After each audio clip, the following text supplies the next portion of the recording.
There you go. Okay. So bring back to session this meeting on August 16th, 2022 of the Menlo Park Fire Protection District Board. Do we need another roll call vote, or do we go straight to the Pledge of Allegiance? Straight to the Pledge of Allegiance. It's perfect. Okay, please join me in the Pledge of Allegiance. Pledge allegiance to the flag of the United United States of America, to the to republic the republic for which it stands, and one nation, One under God, indivisible, with liberty liberty, and justice for all. for all. Thank you.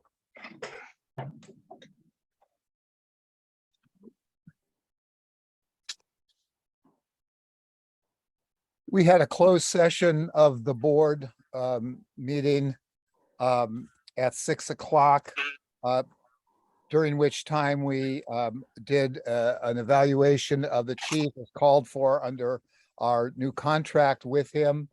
I can say that universally, we are pleased with the chief's performance, and we are thrilled that he has joined our district and is hard at work on our behalf. There was another matter that we will take up under agenda item number 9 this evening. Otherwise, there are no reportable actions from the closed session.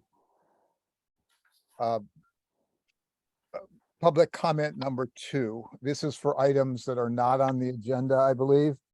And Michelle, could you call for the public comment?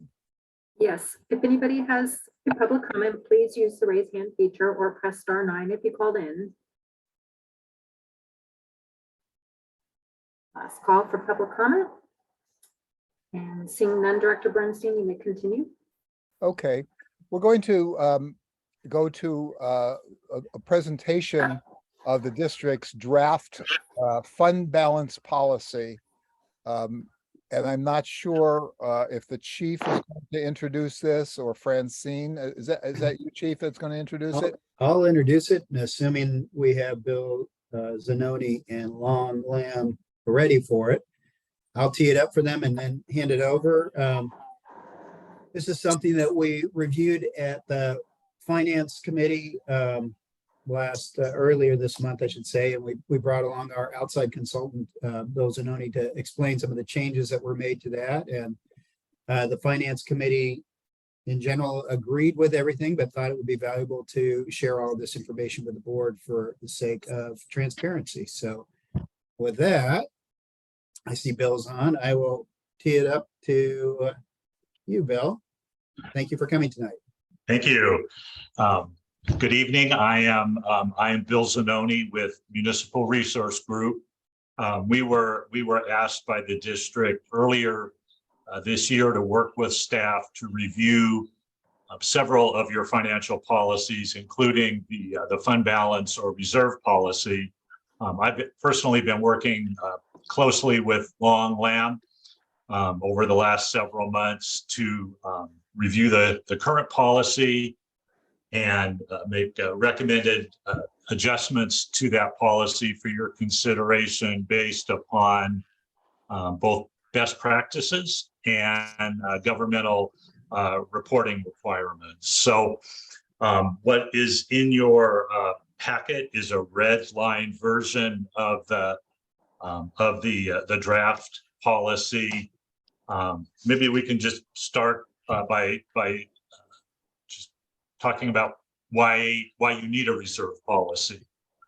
I think it is important for all public agencies, both cities and special districts, to maintain adequate reserves for short-term and long-term operating and capital needs, to be prepared in the event of an economic downturn, which we've weathered in the past, and we are overdue for one, looking forward, and also to fund long-term liabilities. The Governmental Accounting Standards Board, or GASB, is the oversight entity which ensures financial reporting practices are consistent reporting. Financial reporting practices are followed by all government entities, and they've focused in recent years on increasing transparency in financial statements. And as a part of that increased push for transparency, one of the changes that they implemented, now it's been about 10 years ago, was GASB 54, which requires reporting fund balance reserves in certain categories. So that is what your reserve policy, your current reserve policy does, and we are recommending to continue that practice. So I've gone through your the Bill, policy. Can I stop you 1 second? I'm sorry. I want to make sure that anybody listening and other board members have the benefit of that I have been on the finance committee with Virginia, because there's sometimes a confusion between the fund balance policy and our investment policies. And sometime it's been perhaps a year, I think it was Robert who raised the issue of how do our investments work? How do we decide where we put our monies and how much they earn and so forth?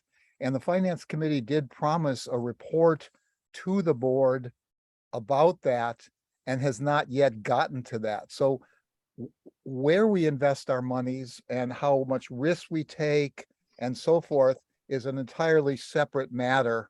And I know there was considerable interest on the board in that matter, but this issue tonight is not the same thing. This issue tonight is looking at how much we should keep in reserve, regardless of where we put it, how much we should keep in reserve for various contingencies and budget issues and emergencies that could arise.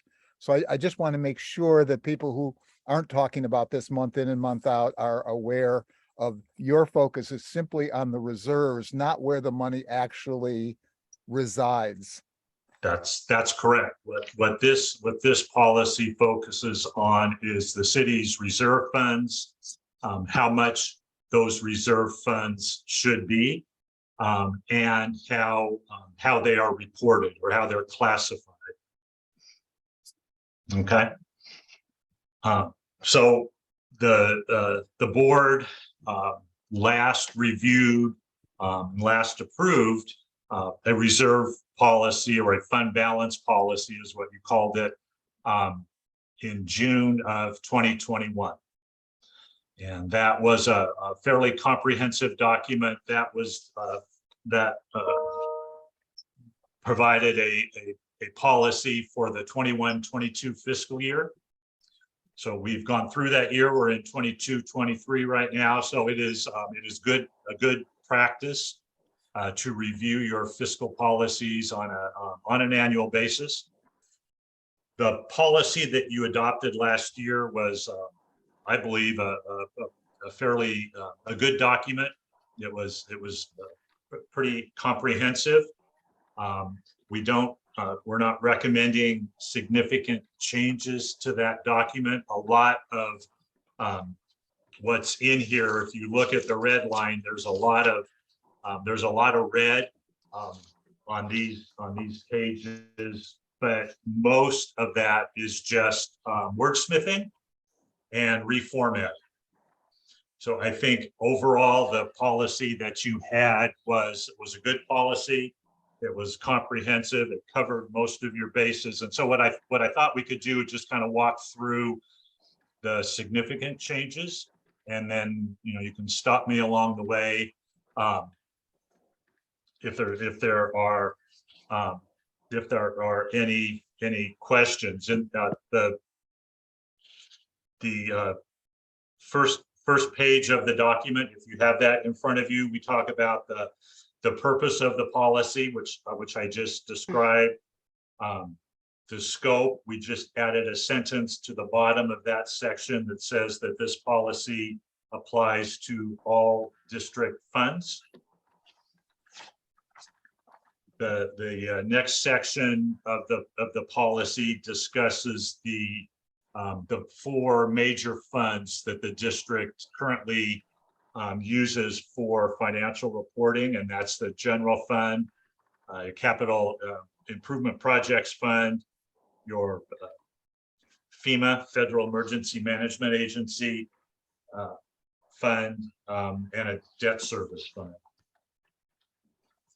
The next section is fund balance classification, and we spent quite a bit of time at the Finance Committee walking through these fund balance classifications. There are 5 categories for that are required by GASB for breaking out your reserve funds.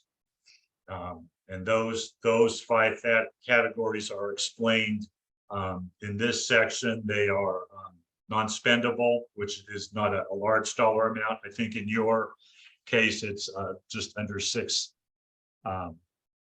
It's just under $6 million. And then there is the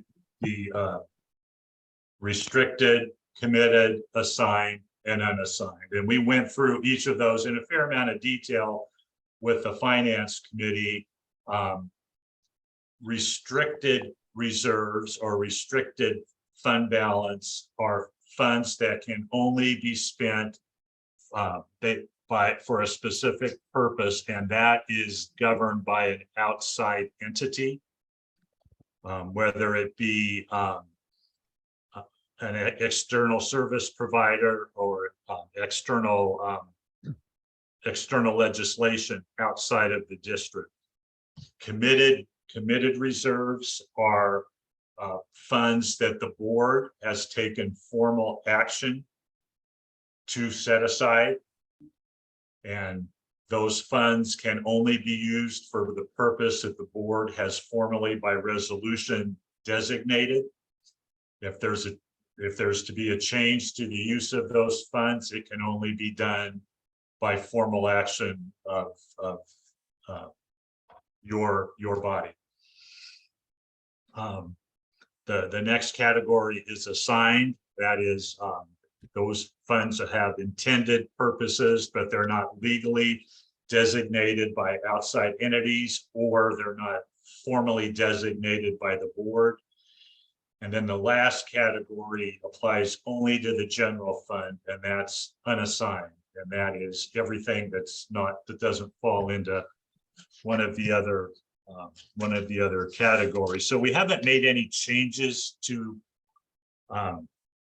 that section other than I think just cleaning up some of the language and hopefully just explaining it a little bit clearer.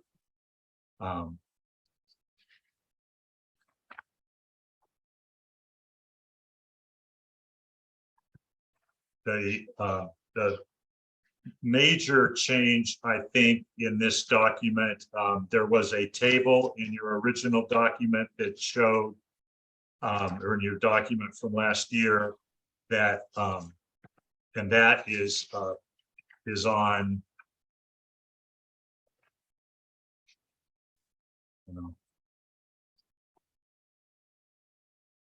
if we go to the second to the last page, I believe it's reserve funding policy. This is a new table that we've put together.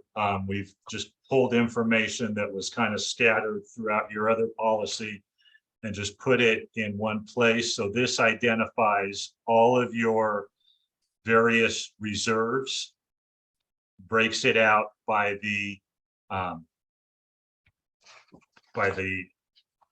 4 categories without the unassigned. And then with each one, it identifies the target balance.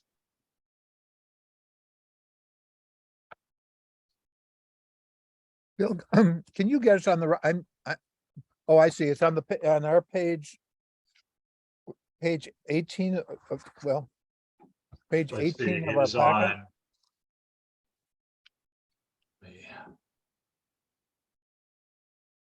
Yeah. It's in this format? Correct. Are you on page 16? Page 16 is correct, Virginia. Yeah, Okay. yeah, which is the second to the very last page of your Second to the report, last Bill. page. Yeah, and it's the item 5.0 reserve funding policy. So this is a new table. We've pulled information from where it was in more of a narrative form, put it in a table form, just to get to identify all of your reserve funds, classify them where they should fall, and then identify a target balance, or if it's not a specific dollar amount or formula, just a process to determine how much you will have in those funds. And then and we can go through those if you have questions, but just the last significant change is on the following page. There was a table where it listed all of your funds. It shows how they were classified. There was a decision-making column, and then formal action. So we deleted that table and replaced it with the previous table. So I think this is a comprehensive document. It follows the required reporting requirements. It puts you in fairly good stead that you're setting funds aside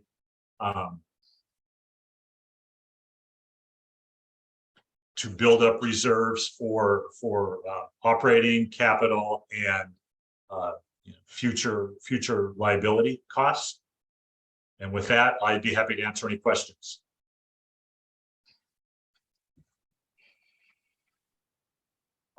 Does anybody have any questions?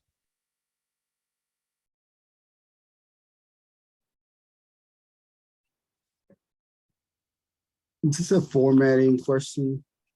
Certainly. 'Cause I kind of got lost on most of what is going on here. But I was trying to, you mentioned the last table, which is table on page 16 of our packet, that took all of the previous, I guess, 5 pages, maybe 6 pages, and condensed everything into this single sheet. And I think it started with the assets, which is on, what is that, page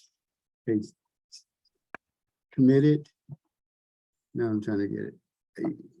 Yeah, I guess from the committed, starting on page 9 all the way up to page where you, I guess, 15, where you took all that information and I guess succinctly put everything into this grid. I understand simplicity, but it seems like you took out areas, for example, on the committed part. You mentioned in your definition, the categories on the committed, and I was going through it. I was trying to see if there was parallel language that would correspond to the areas you took out into this table. And it's only because I've looked at it and got a more familiarity when I first got on the board about some of the areas that I didn't know anything about, that I wanted to explore it further. But when I go to how you simplified it, some parts of it is good, but some parts of it for me was still, if I were to get on the board, if I was new, I wouldn't have the benefit of understanding some of the other language in old in the new because it's too simplified. I mean, it gets to cuts to the chase on some things, but I found it not as maybe because I was used to the old way of looking at it.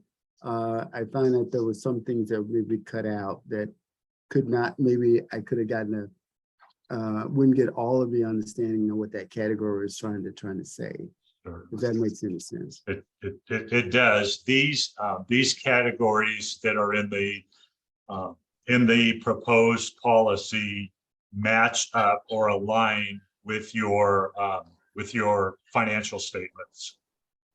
So this policy now matches. You can take your audited financial statements and match the fund categories and the reserve categories to what's in this draft policy. I guess for me, it's more of the explanations that the old one gives a little bit more explanations about the category, whereas it seemed like the yours, what you put together is a little bit more slim, or you know. We well, Which is nothing wrong with that. Don't get me wrong. I'm not. It's just the way how my mind works and how Sure. I look at think things, so. for the most part, most of the language hasn't changed. It's just been moved. It's just been moved from one section to another. So the descriptions of the categories, the descriptions of the assigned, the committed, those are pretty much what they were before. We've just moved them to a different section of the document.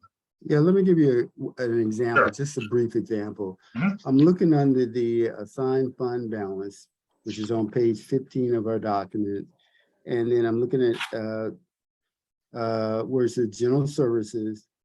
And it gives the explanation on the old document on page 15, and it talked about general service assigned fund balance was established in the year 09-10 to provide coverage for liability expenses, property protection, which include but is not limited to management liability, comprehensive crime, and portable equipments, and etc. And all basically, if you go to page 16, if I'm reading this correct, it says amount determined by excess in budget savings. Right. And if you go back a few pages To page 11. to It's on page page 11, 10. thank you. There is a description there of the general services reserve. The only thing that I took out was the year 2000, I believe whatever the year was, 2009. But Okay. the description is still the same. Okay, I got you. So it's still there. It's under the category of explaining what the assigned fund balances are. So this on is 5.0 is more a condensed version of what the purpose is to have a condensed version. And at the forefront of that, you talk about the explanation of the condensed version. Right. Okay. I think the intent, it's hard with the red line to see it, but when it's not the red line, I believe it's easier to follow and see where these funds fit in the different categories. Okay. And then we put a table in the back that kind of condenses it all, but the explanation is still there. It's Okay. just under each of the reporting categories. Yeah, somewhere it I don't know. It needs it somewhere on the page 16, needs somehow making reference somewhere back up in there. But that's okay. I mean, if you read the first part, you kind of get the second part too. So I'm done. Thank you for the explanation. Okay, other questions? We at the finance committee, we spent an hour going over, I mean, this was very long and complicated, but it felt like the board ought to have the same knowledge that the finance committee had. And so the board had to approve this and also understand it when it came to our financial statements. So it's I very, think if I could just add, I think the finance committee, in my opinion, did a very, very thorough job of going through this document. They asked really, really good questions. I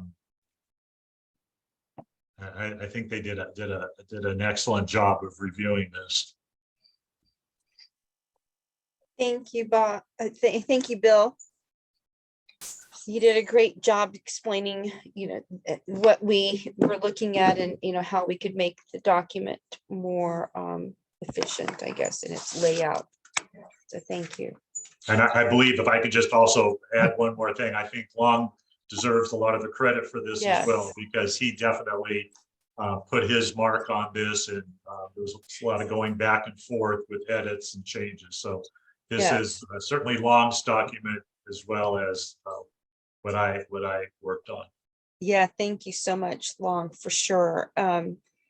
I mean, you've really had to jump in with both feet and, looking at all these different documents and just moving forward. And so this, and then the investment policy and everything. So thank you for all of your work. You're a real professional. No problem. I wanted to make one other point also, and that we still have here a placeholder for debt service, even though the district is no longer paying any debt service, but we created the structure so that we could have a debt service in the future if we chose to do that. So that's one of the, is it committed? Oh, no, it's the restricted fund, I think. Is Correct, restricted, yeah, or committed. No, it's committed. Well, it's restricted on I page, think it's restricted. 16. I thought it was restricted. restricted. You're right. Yeah. Yes.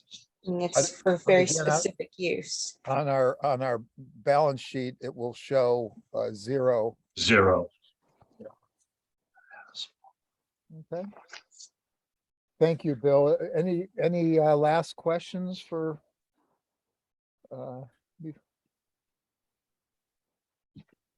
Okay, Thank you very much. thanks very much. Thank you, Bill. Thank you. We will bring back, I believe it's next month, some further, not changes to this, but some further discussion of implications for this, how we deal with some amounts of money and so forth. It wasn't clear, but in my opinion, at least, there's some inconsistencies with the amount of monies that we're reserving on our financial statements and the amount we're supposed to reserve in this document. And at least in my view of it, it wasn't that we were not holding back, not reserving enough. In some cases, it looked like we were reserving too much.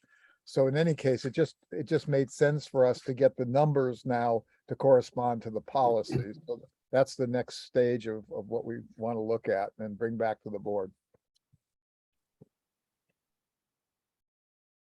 Okay, let's move on then to the next agenda item, which is the fire chief's report. Thank you, Director Bernstein and members of the board, and to our fire district employees and members of the community that have joined us. Glad to bring you the report for this month's meeting. First is just a quick update on our COVID numbers. It's been ebbing and flowing. We've had 6 new COVID positive cases since our last board meeting. Our testing processes at work, basically at the beginning of each cycle or at the beginning of the work week for all of our employees has still been relatively successful in identifying COVID positive cases before we have any exposures at work. So that's been good. We're still not seeing any negative impacts with our ambulance transport services in the form of extended wall time periods at the hospitals, et cetera. So for right now, things are looking pretty stable.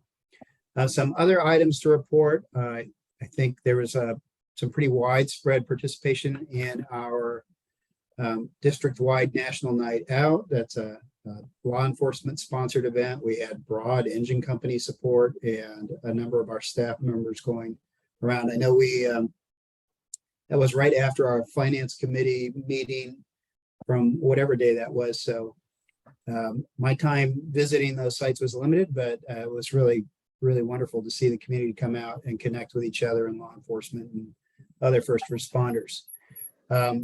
Real quickly, promotions wise, I believe these promotions may have occurred prior to our last board meeting, but I wanted to just make sure I recognized 3 fire captain promotions that occurred.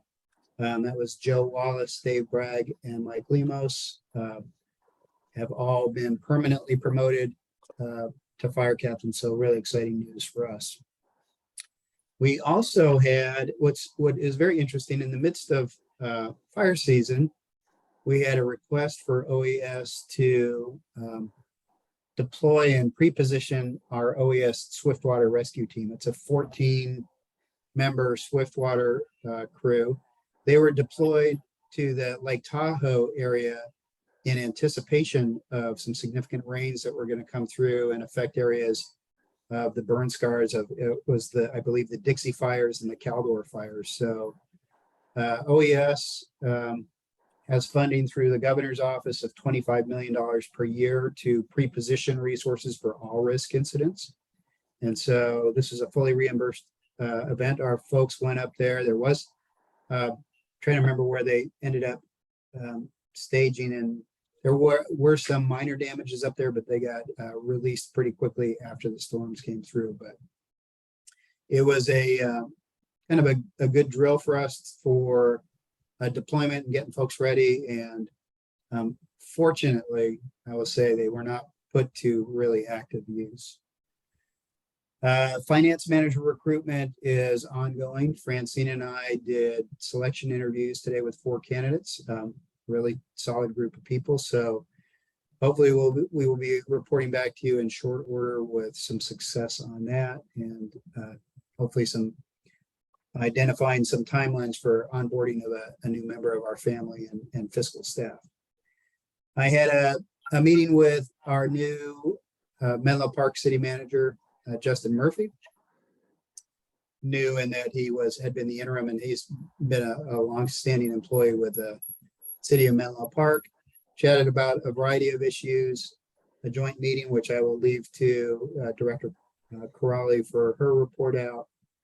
And then I originally had no significant incidents to report, but invariably when I do that as a time of preparing this report, we have frequently received a significant incident. We had a residential structure fire on Friday, August 12th in East Palo Alto and the 100 block of Abilene Way. We did have 2 adult female burn victims on that. I know our fire prevention investigators visited the 2 women in the burn unit of the hospital. They're expected to make a full recovery eventually. They'll have to go through, burns are always a long process for recovery with, the debriding and everything else that goes along with that. But it was,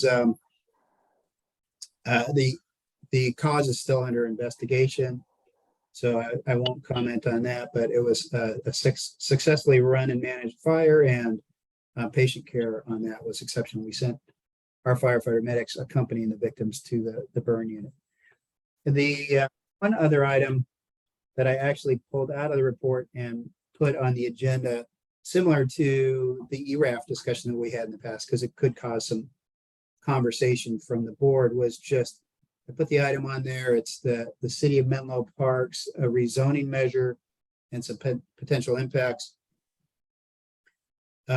Obviously, there's been a lot of interest in this rezoning measure across the community. There's a lot of interest from the press.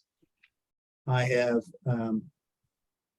attempted to, stay in a very neutral position. When I've been reached out to, I know one of the papers reached out to me in an interview the other day. And really, I was just, my only comments on that were related to how it may or may not impact our plans for rebuilding Station 1 and headquarters and possibly some administrative facilities at 170 Middlefield. I purposely do not take any kind of position on the measure, whether it be in favor or opposed. But I just talked very pragmatically about, if it passes, what that means to us. And, if the measure does pass, which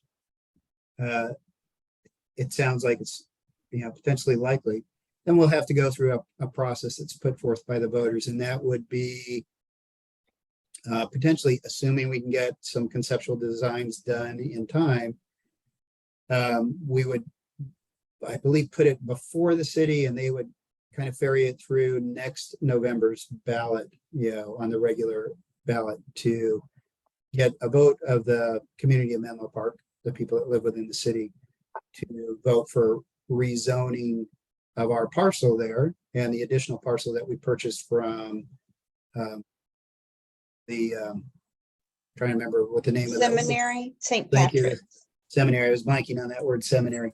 Yeah, next door. It's all zoned, I think, low density residential, and our building is non-conforming. So for us to make any material modifications to it, it needs to be rezoned. So, my comment to the paper was, if that's, the will of the voters, we'll go through the process. It will probably delay our process by a bit and cost us some money in order to have some community meetings and share with the public what our plans are and get support of the community.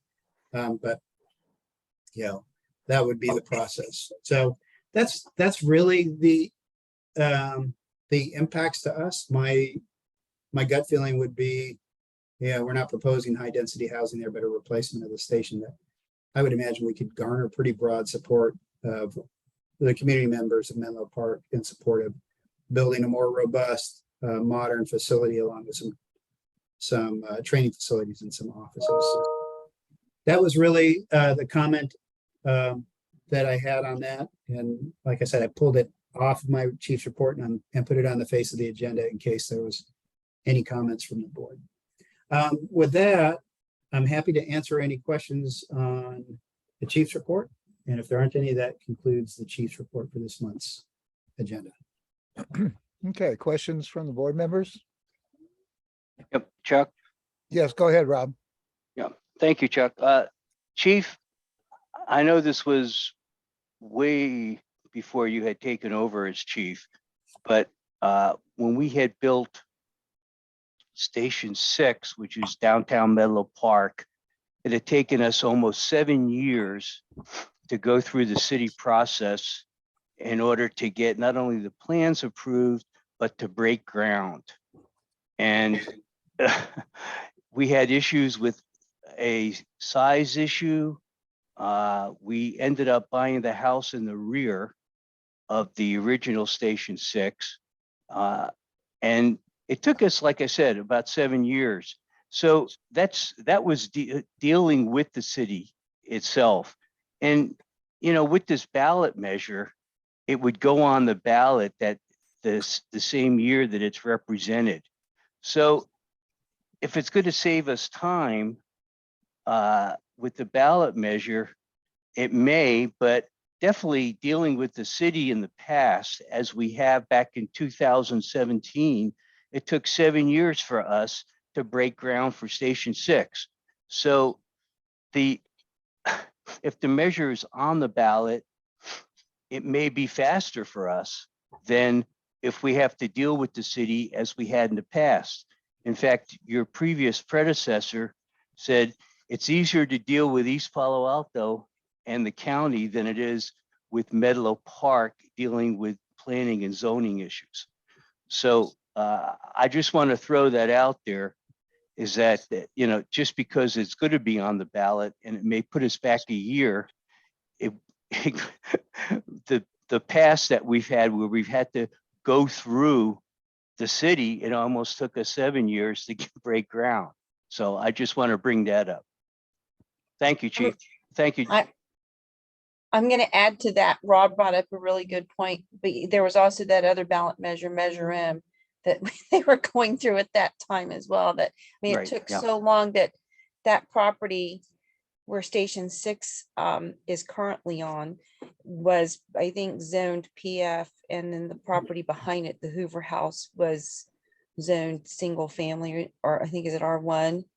And I mean, anyway, just some things to consider, Chief. So there was that zoning issue, and then at that time, the downtown specific plan. And so there were so many other factors that delayed the building of Station 6 and the two, dealing with the two properties with different zonings, different zone statuses as well. Go ahead, Robert. Yes, I'm sure for me, I'm working with city, even though it's East Palo Alto, and maybe it's a very difficult city to have been over the years to get certain things through onto the ballot for the citizens as well as to pass through city council. But I think in terms of as you know, I think everybody who's on the board knows, over the last several years, there are we had difficulties with there was opposition to purchasing the land that we did right next to the Fire Station 1. There was many complaints that citizens went down during city council meetings to kind of complain about that. And I think because it still had the designation of R1, we will have to go through, as Rob mentioned, go through the community and put it on a ballot measure to get it rezoned. And I think there are people out there who will launch a campaign against us making these major improvements that we want to make at Station 1. So, you know, I'm not all that excited about having I think we should not be excited about having it go before the city to the community if we can get some resolution through the city council, like most cities around us, including East Palo Alto.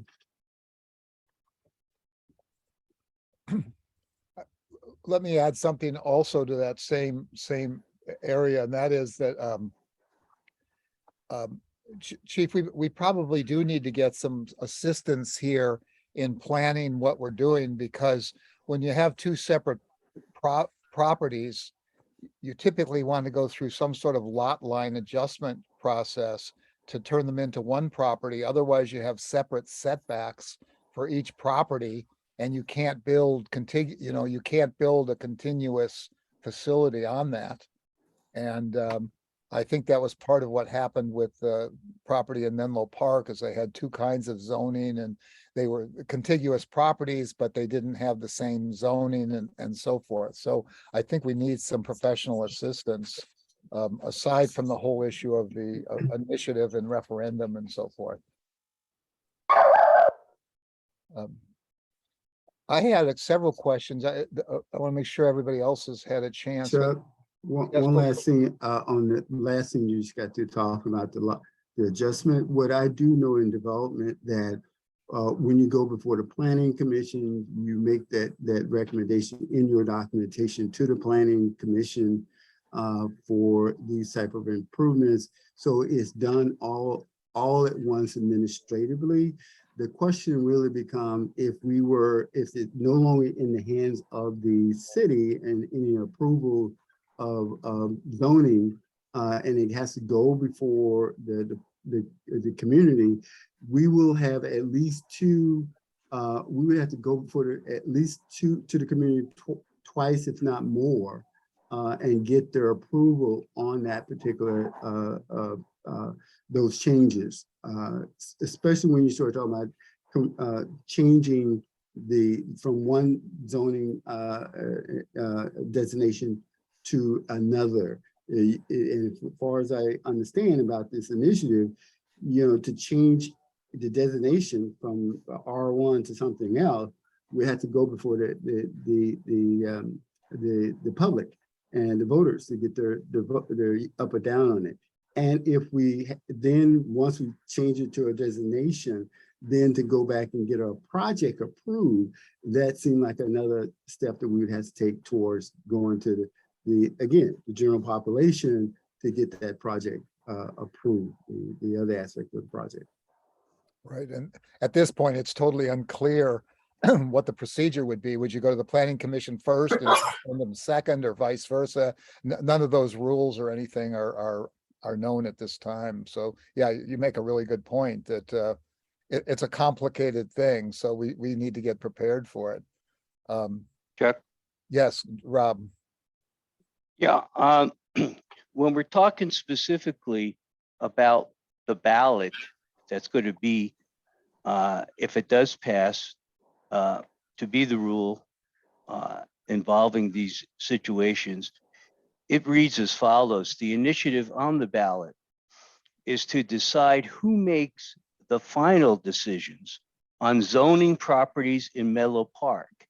A yes vote will leave the decision up to citywide Menlo Park voters,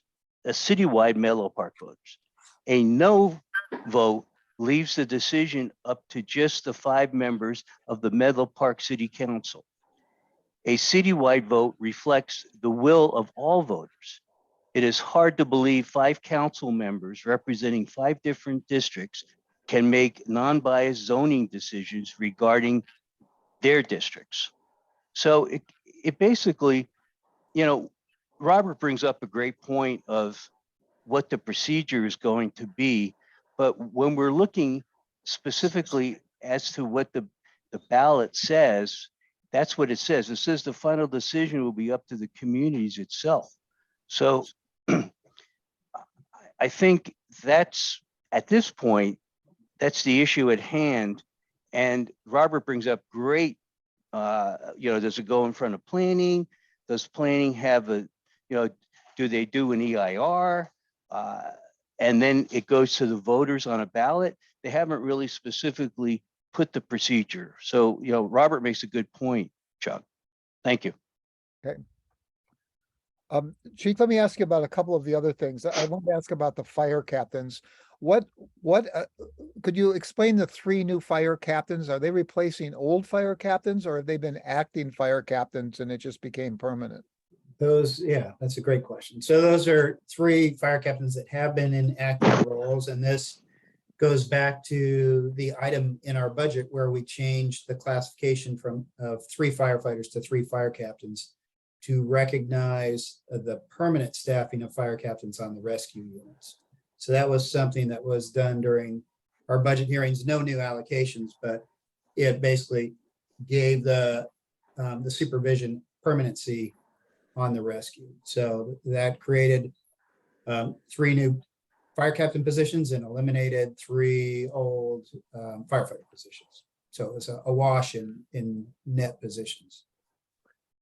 Okay, thank you. Then I wanted to ask you about the fire. What part of town, what part of the community was that in? I don't know the street. I know I heard you say the street, but I don't know. Oh, East Palo Alto? It's in East Palo Alto. And Mhm. again, I know there's an investigation going on, so I certainly don't mean to in any way jeopardize that, but I'm trying to understand do we think from a district perspective that there were issues for the fire district that will have to be looked at, or is this more of a law enforcement matter? No, I mean, it's just really trying to determine the cause. Usually the insurance companies are interested. It didn't appear that there was anything nefarious going on Oh, or okay. illegal or arson wise, but yeah, just the circumstances around it aren't super clear as to, what the exact cause, where the ignition point was, what the source was, kind of thing like that. But it was a fire that spread very rapidly and caught the 2 women in the house off guard. So hopefully we'll be able to share something with you at our next board meeting. And it was in the East Palo Alto, was on the east side of the freeway. Is that correct? Yes. Okay. And then I just have a comment, at the risk of beating a dead horse here, I am still concerned as I was 6 months ago when we discussed the issue of COVID vaccinations and so forth. I am not reassured by the numbers that you've reported on here. And I know that we are following what the county says, but I don't think the county has the same perspective that we do, where we're taking care of people's health. And having, what's our total count of employees? About 140 or something like that? Is that right? Yeah, I mean, my report only addresses it since No, but over the total. last year. Oh, Total. how many employees do we have total? Yeah. We're probably close to 150, including our 150. civilian staff. So to Yeah. have 93 of them have had COVID and so forth, just by way of contrast, we have about 90 employees in my organization. And since the inception of the pandemic, we've had 11 staff people come down with COVID. 11 out of 90 over a 2.5 year period. And I just had an inquiry today, which I sent to Francine and got answers on, where a constituent is asking about what's our provision for dealing with monkeypox and what's our provision for dealing with polio, because there are now these reports that polio is showing up in wastewater in New York City, and that's another very, very serious, deadly epidemic waiting to happen.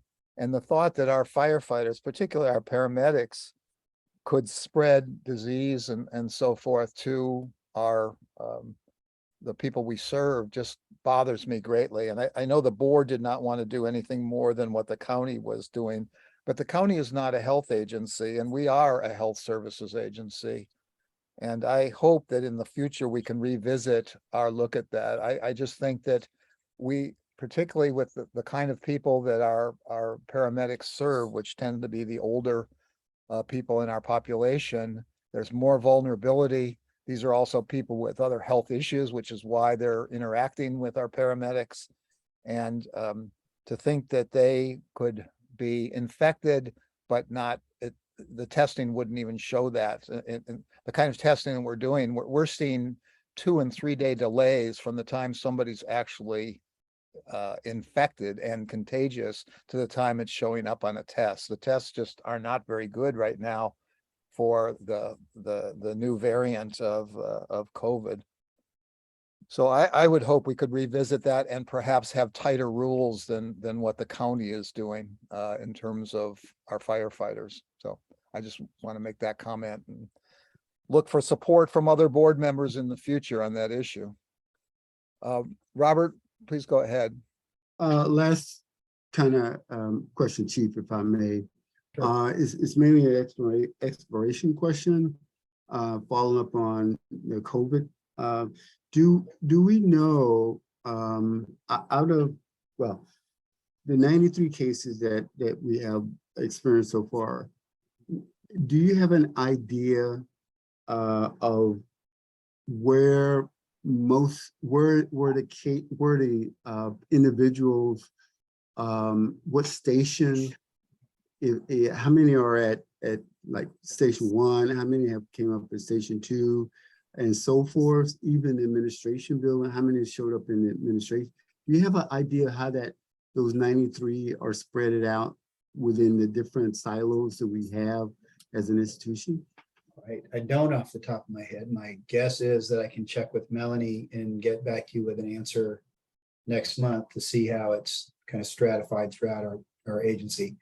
And anecdotally, it as the numbers have come in, it feels like they have been pretty evenly spread amongst our stations. But let me Just check curious. I'll check with Just Melanie and curious. get back. Sure. Because I mean, if there is something there, no matter whether it's evenly balanced amongst all, then versus if it's heavily skewed in a certain area, then it may be one of those things where we need to figure out to kind of pursue a little bit more investigation as to within that area as a whole, and where they're picking it up. All right, thanks.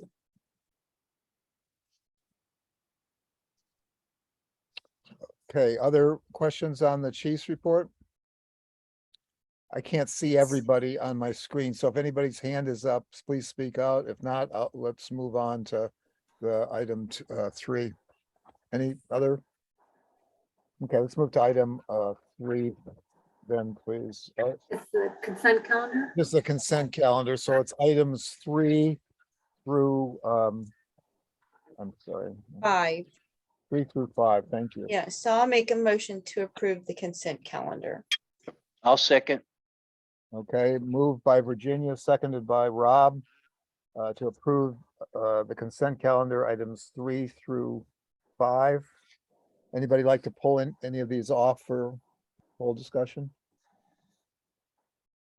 I just wanted to make a comment to make the record clear on the minutes. I have a problem with the minute. It's just I wanted to make the record clear on one item. And if I mean pulling it off the agenda, I would like to pull it off the agenda. Yeah, if you're gonna make a record, Robert, that should be a separate agenda item here, so why don't you pull off number 4 then, please? You can't. So based on the rules, I'll withdraw my motion so that Robert can pull off item 4. Right, because my motion was to approve items 3, 4, and 5. So if I withdraw my motion, Rob, will you withdraw your second so that we can pull off item 4? Oh, sure. Okay. And so if we're pulling off item Virginia, 4, Virginia, could Yeah. you let me run the meeting, please, okay? well, I um, know, but we got to I- do it procedurally I correct. know, well, thank you. So Robert would like to pull number 4 off the consent calendar. So can we have a motion then to approve the consent calendar and not name the numbers on it? Yes, I will move to, Wait, I just want to interrupt for 1 second. I keep hearing pulled agenda item number 4, but I think he was talking about the minutes, which Oh, is agenda item 3. 3, thank you, that's my error. Thank you for the correction. Item number 3, yes. Robert, you'd like to pull that off for a separate discussion. So Virginia, if you could make a I motion. will move to approve consent calendar items 4 and 5. And I'll second, Chuck. Okay. Any discussion of that?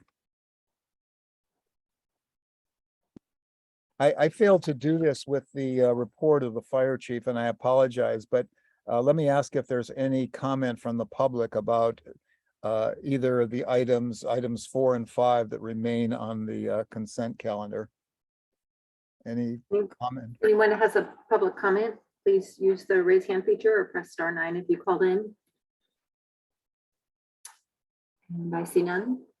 Okay. Can we have a roll call vote, please? Director Jones, Yes, Director Crawley, Aye. Director McLaughlin, Aye. Director Solano, Aye. Director Bernstein. Aye. So consent calendar is approved, less item 3. Robert, go ahead with your concern on item 3, please. item 3 really focus on item number, the comments on report out on number 8, which has to do where it says that Robert Jones resigned from the DEI ad hoc committee. And I wanted to make people aware that I resigned from the committee and based upon, because the board of directors does not want to approve the DEI ad hoc committee recommendations, and specifically the hiring a consultant, not a coach, but a consultant. Okay. Would like the record to reflect that, but not just that Robert Jones resigned from the DEI committee with no explanation of why. Okay, Michelle, will you make those changes, that change, please? I can do that, although maybe Nicole can chime in. That wasn't noted at the time that Director Jones resigned from the DEI committee, but I'm happy to add those comments. But the record should reflect what actually occurred. I think it's okay, Nicole, if you have any comment. So I'm sorry, the issue is that the clarification wasn't noted at the time, and so this is a clarification of the minutes. That's So- correct. That's what's said. I'm not saying that it wasn't noted at the time, but that, that's what's being suggested now, is that this is an after the fact explanation. No, it was not after the fact. I mean, the board voted to not approve the committee's recommendation, specifically hiring a consultant because it got tangled up with this coach thing. And so I stated that I was resigning from the committee. I did make that statement. I was resigning from the committee, but the record needed to be clear on why I'm resigning from it. I resigned from the committee. Nicole, I think somebody can clarify what was behind their statement. Can they not? I mean, I don't see a problem with that if folks are comfortable that this is a reflection of the meeting minutes and that this is, I mean, I wasn't at the meeting, so that's, I'm a little bit shorthanded on that, but if this is a reflection of the meeting minutes, then I think that's appropriate. Jack, I have my hand raised. Okay, go ahead, Virginia. I actually agree with Robert. That's what I seem to remember. And it was actually a broader situation than just that one thing. It was just as Robert said, it was the recommendation of the ad hoc committee after 6 months of work. So if we want to make that change, which I concur with, then I will, I don't know how you want to do this, Michelle, but I could either, can I finish? I don't think we There's need like- a motion or anything. We can clarify. it. I No, would- we need to make a motion to approve the minutes. But But- my question is, Michelle, do you want to take a look at the recording again and bring these minutes back to the board meeting next month? I can do that. Virginia, can I just say, I concur with your recollection that Robert did clarify that that was one of his concerns, and that was behind his action, and I think he did say that. So I think there are at least 3 of us who would concur that that was the direction, and I think she can make that change right now. I can, and the motion could be that you're Yes, so the approving motion, minutes as amended. right, so I'll make a motion to approve the July 19th, 2022 regular board meeting minutes as amended. Okay, and I'll need a second. I'll second them then. Michelle, there's just 2 other things, and it's picayune compared to this, but just in is number 8 also, in this, there's a second paragraph and the third paragraph, and I'm sorry, this is the old grammarian teacher in me, but the last words, bringing and bringing in the second and third paragraphs there should be no ing. It just should be bring in both cases. To evaluate and to bring. Mhm. I will change that. Thank you. Okay, any other discussion on the minutes? And Chuck, Yes, Rob. yeah, can Michelle state for us exactly the way it's going to be worded? It says Robert resigned from the DEI ad hoc committee, and with that explanation after that or before that, or how is this going to read in the minutes? Director Sana, I was going to go back and listen more closely after this meeting to the recording to hear Okay. what Director Jones said, but it's basically going to say, based on the fact that the Board of Directors didn't approve the DEI recommendations. Okay, Right. Regarding the consultant. right. There's a lot of back and forth here. That's why I just want the clarification, Chuck. If, Robert remembers it as such, it is as such, as far as I'm concerned. But was it just the consultant or was it But all that's, the was- recommendations? It was an entire recommendation and the consultant was the main part of it. part of it. And we're gonna have a chance to talk about this in item number 9 too, again. Okay, is there any further discussion? So we have a motion and a second to approve the minutes as amended. Can we have a roll call? Let me ask if there's any public comment on this item. Anyone has a public comment, please use the raise hand feature or press *9 if you called in. Seeing none. Dr. Bernstein, would you like me to do roll call? Please. Director Jones, Aye. Director Crawley, Aye. Director McLaughlin, Aye. Director Solano, Aye. Director Bernstein. Aye. Okay, we are going to move now to item number 6. A resolution amending the conflict of interest code. Chief, Yeah, Director, I am going to actually turn this over to Michelle Canayer, if that's not inappropriate, Michelle, since you wrote the staff report and worked with Hanson Bridget on this. So assuming you're comfortable with that, Michelle, take it away. Sure. So this should be pretty simple. The conflict of interest code gets reviewed every even numbered year.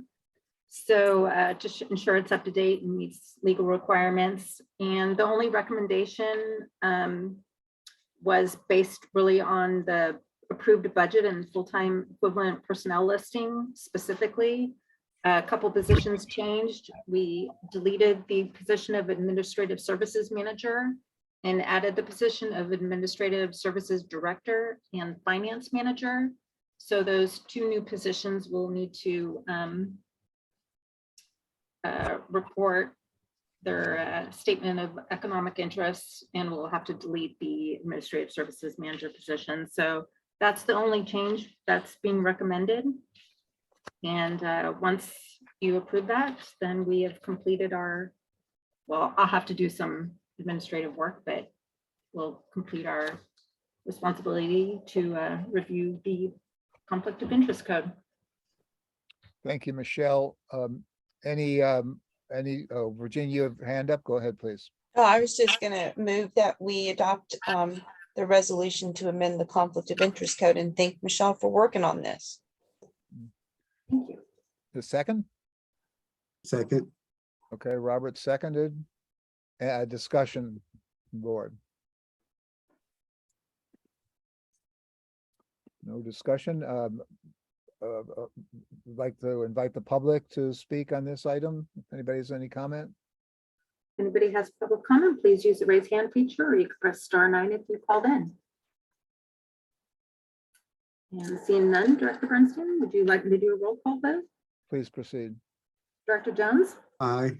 Director Crawley, Aye. Director McLaughlin, Aye. Director Solano, Aye. Director Bernstein. Aye. Okay, motion carries 5-0. And we'll turn to agenda item number 7, which is to approve a resolution authorizing the 4th Amendment to the agreement with Sky Alert for continued early earthquake monitoring. Got it. Thank you, Director Bernstein. This one is mine. I just wanted to share with the board a little bit of information and progress on this. We've had this service to our fire station since 2018. In theory, the purpose of it is they work directly with USGS to pre-alert us in the case of an earthquake. In the case of 2 of our 7 stations, it will cause the doors to automatically open should there be an anticipated earthquake in our direct area that will be significant enough to generate that. For the other stations, it gives them an advance warning so they can take measures either to move to safety or move equipment out of the engine rooms. So Chief Coyle and I spent some time on the phone with their CEO and their director of marketing. We just had a number of questions trying to validate whether this still has continuing value for us. Very interesting discussion. They're going to be getting back to us with some more information on it. You know, it is still, we're looking for kind of some information on proof of concept and some demonstrated instances when it actually worked for some of their clients. We still are the one and only fire department in the country that's using this service right now, which surprises me a little bit that they weren't able to make inroads into the, the critical infrastructure, things like that. But so in any case, we're still giving it another year as a result of our conversations with staff there at Sky Alert. Their original price for renewal for us was $37,000, and they sharpened their pencils and brought it down to $30,000 for this year. So we're interested in continuing this for one more year. It will be installed in new Station 4 so that it will open the door should we have an earthquake in the area. And at this time next year, we'll come back to you with a full report on whether we should continue with this service or abandon it. So with that, my recommendation is to approve the continuing contract with Sky Alert. Any questions? Chuck? Go ahead, Jim. Chief, I'm glad you're doing your due diligence on this. As I read through that report, I found myself wondering what is their value added if the USGS is the one that will produce and send out the broadcast of an imminent event. So I will vote yes to approve it, but I would ask, that you ask the hard questions and really evaluate what is their value added? Is this something that that eventually USGS will be the provider of the service, and we pay them a fee? And it raises my curiosity, when I hear you say that we are the only fire department that utilizes the service. I'm sure they've made their pitch to many others. What has been the stumbling block for the other agencies? So I appreciate you've anticipated all my concerns. So thank you for that. And, it'll be interesting to see what you find out. Thank you. Chief, I have a question about the actual mechanical functioning of this. We will get an alert about somewhere between 15 and 45 seconds before the earthquake, the actual, what do you call it, the shaking of the earth occurs.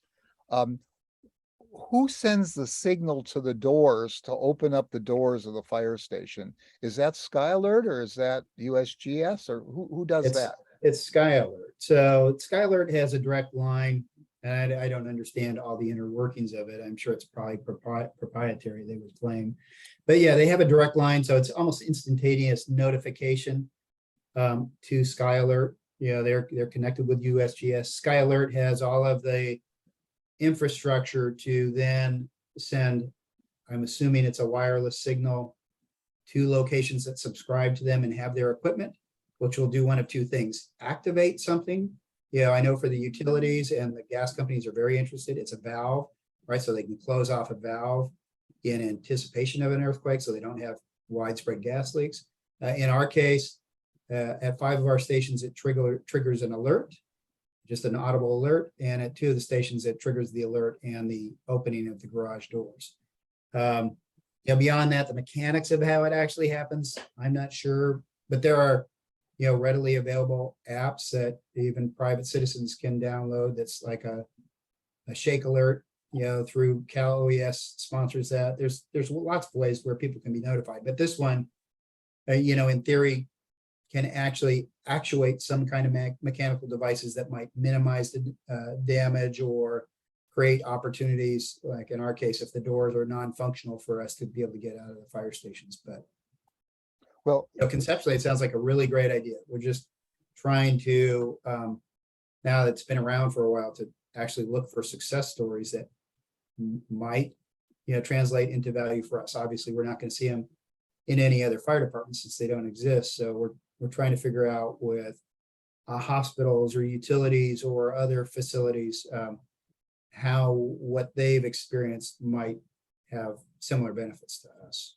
but I think what triggered it, I mean, I remember when it was first installed and it was installed not based on successes, but based on failures of stations where doors were misaligned as a result of the earth movement, and they couldn't get their equipment out of the fire station to respond to fires and other emergencies. But I'm wondering, and maybe you don't know this, but in the stations where we don't have the automatic opening mechanisms, it sounds an audio alert, and then presumably some person has to run down to a button and hit the button to open the doors. That's correct. Is there enough time to do that? Or I don't know where the buttons are located that open the doors. Right there, there could be, it really, I mean, the whole idea behind pre-alerting, it could be a few seconds, like you said, it could be enough time potentially to take some kind of actions like that, so it's possible that there could be enough time to go and open a door or even move equipment out, but yeah, the chances of us being able to move equipment out in that amount of time is probably unlikely, but hitting a button, depending on where sleeping quarters are, it's possible. And the stations where we don't have it automatically opening are our smaller stations where people are sleeping in closer proximity to the garage door buttons. Do we typically have a garage door button in the sleeping area, or would that be No. like in the bay? Yeah, it's as soon as you go out into the bay, there's usually a button. Okay. Yeah. Thank you. Any other questions or comments on this item? Could I get comments from anybody? Oh, anybody in the public want to make public comment on this item? Anybody has public comment, please use the raise hand feature or press *9 if you called in. Director Bernstein, I see none. Okay, please proceed with the roll call vote. We need a. Well, I'll motion. make a motion sorry. to authorize the Fourth Amendment to the agreement with Sky Alert for continued early earthquake monitoring and maintenance services in an amount not to exceed $30,000. I'll second, Chuck. Okay, I have a Rob. motion from Virginia and a second from Rob. And I've already asked for public comment. Let's go to the roll call vote, please. Director Jones, Aye. Director Crowley, Aye. Director McLaughlin, Aye. Director Solano, Aye. Director Bernstein. Aye. Okay, the motion carries 5-0.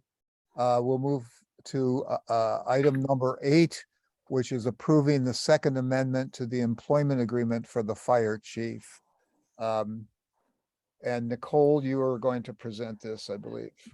Yes, thank you. So with the assistance of the board president and in consultation with the full board, the district has negotiated an amendment to the chief's employment agreement in recognition that he is a CalPERS Pepper member, not a classic member, as was originally thought at the time of his award. That difference has resulted in a shortfall to the chief's agreed upon compensation package, which is remedied by this amendment in 2 ways. First, by contributing to the chief's 401(a) plan each year. And second, by providing an additional stipend in the amount necessary to meet what would have been paid had he been a classic PERS member. General Counsel has prepared an amendment and the chief has approved it, and now we need the board's approval.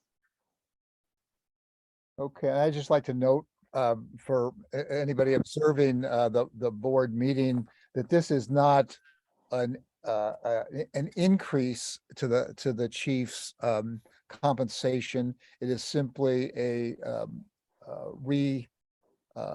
reconstituting of what the board had originally agreed to do in a different format, because the retirement plan was not CalPERS, but in fact, well, it was CalPERS, still CalPERS, but it was the newer version of CalPERS retirement, not the classic plan. So did you want to say anything more about the actual document, or how we can view that document? So at this time, if the board is ready, I think a motion would be appropriate. Chuck? Yes, go ahead, Jim. Yeah, I would like to make a motion that the board approve the Second Amendment to the employment agreement with the fire chief. I'll second that. A motion by Jim and a second by Virginia to approve the amendment Um, Any comments from the board?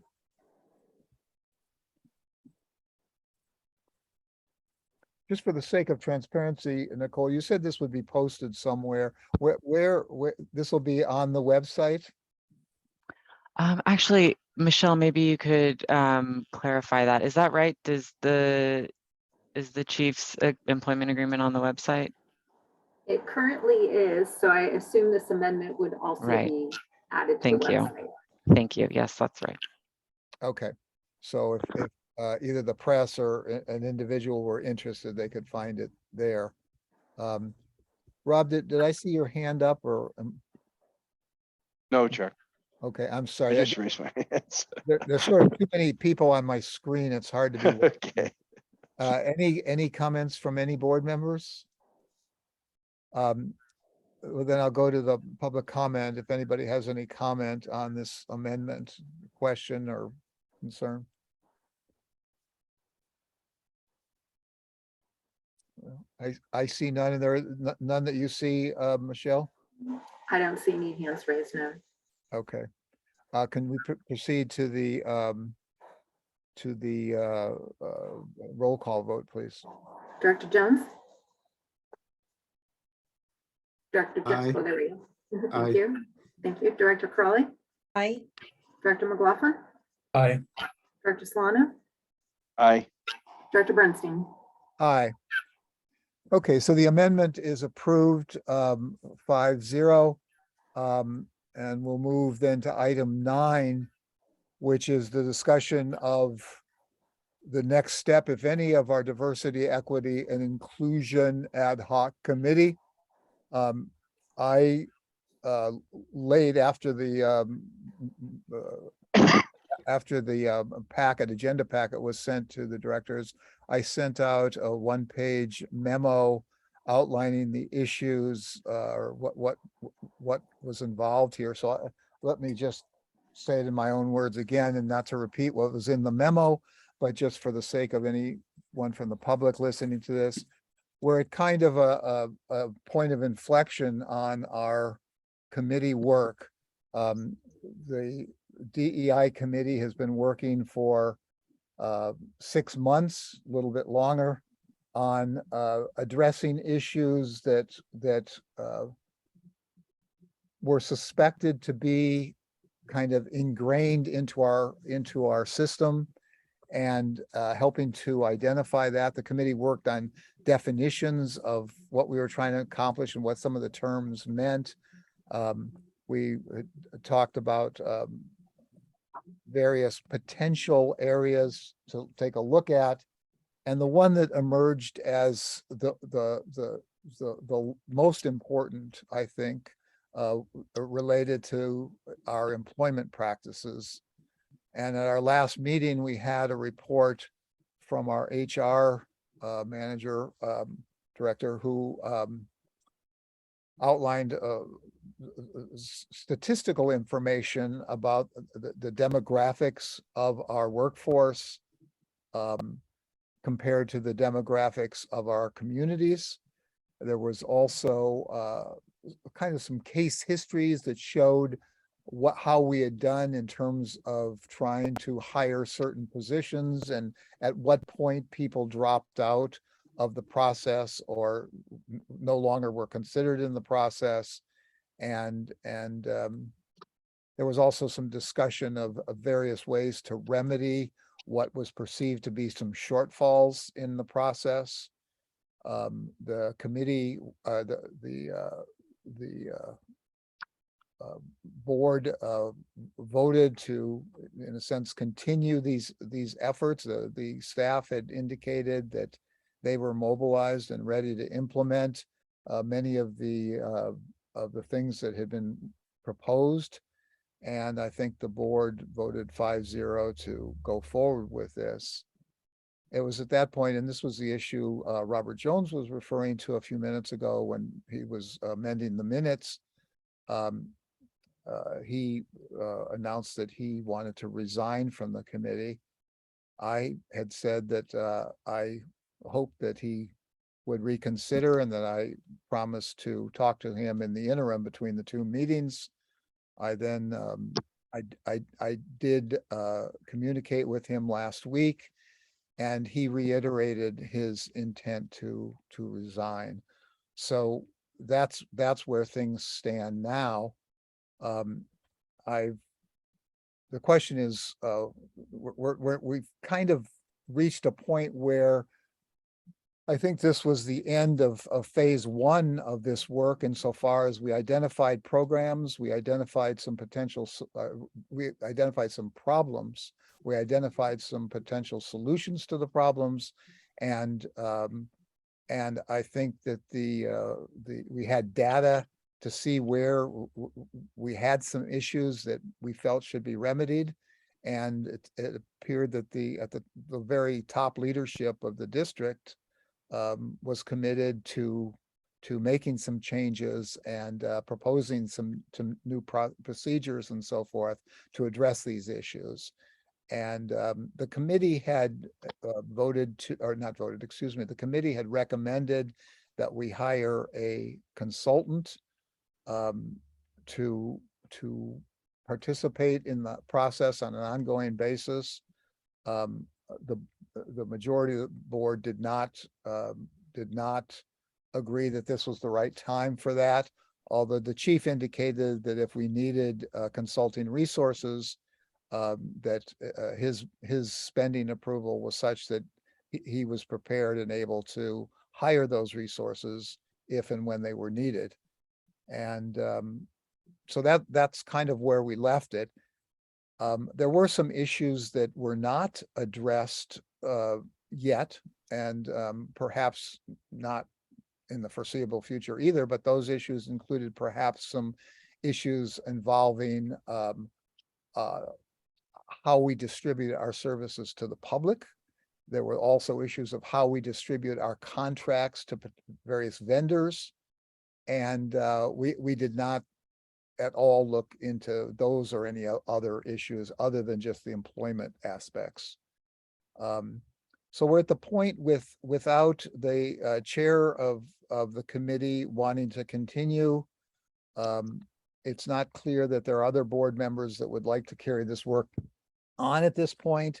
And this may well be a time where we just say, we've done what was needed in step one. We've got things in motion. Let's go forward with actions from the staff and take a look at it at some future time to see if there should be another phase of this project. Alternatively, we could reconstitute the committee with a new member and go forward to either participate in what the staff is doing and or address some of the other issues that have been raised but really not studied. So those are the two options. I would be somewhat disappointed to see the committee end, but I think it's done a very good job. I think Robert and Virginia are to be commended for the effort they've put in. I think they have done an amazing job of marshaling the energy of the staff and getting something going with specific proposals in a matter of 6 months' time, which is extraordinary in a bureaucracy. So I think we should all be pleased and grateful for the work that they've put in. And I'm going to leave it at that and just ask, for comments from board members on what their pleasure is in terms of what we do next. One more comment, though, about an ad hoc committee. An ad hoc committee is not a standing committee. It's supposed to have a very narrow focus and a very narrow mission. And when that mission is accomplished, it should dissolve. That's the intent of an ad hoc committee. Maybe, again, this is a good stopping point temporarily or permanently, and to have planned a little, have investigated a little, and then now start to implement a little to go forward. So that terminates my comments on this.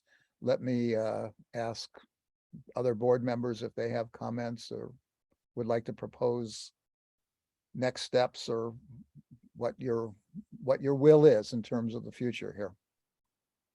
Robert? Thank you, Chuck. I want to go first because I think this is, oops, I lost the screen here somewhere.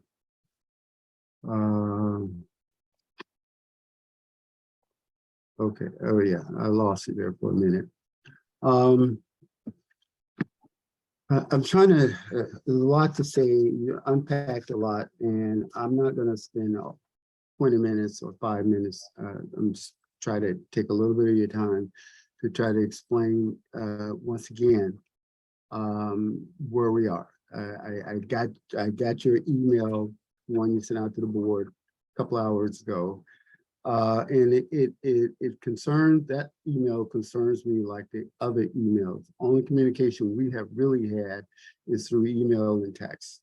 And I get it that you're a very busy kind of person, but this is such a sensitive issue, a troubling issue, and potential dynamite powder keg issue that you cannot explain everything. I don't care how eloquent you are linguistically to be able to kind of communicate the inflections that is necessary, that goes into understanding diversity, equity, and inclusion.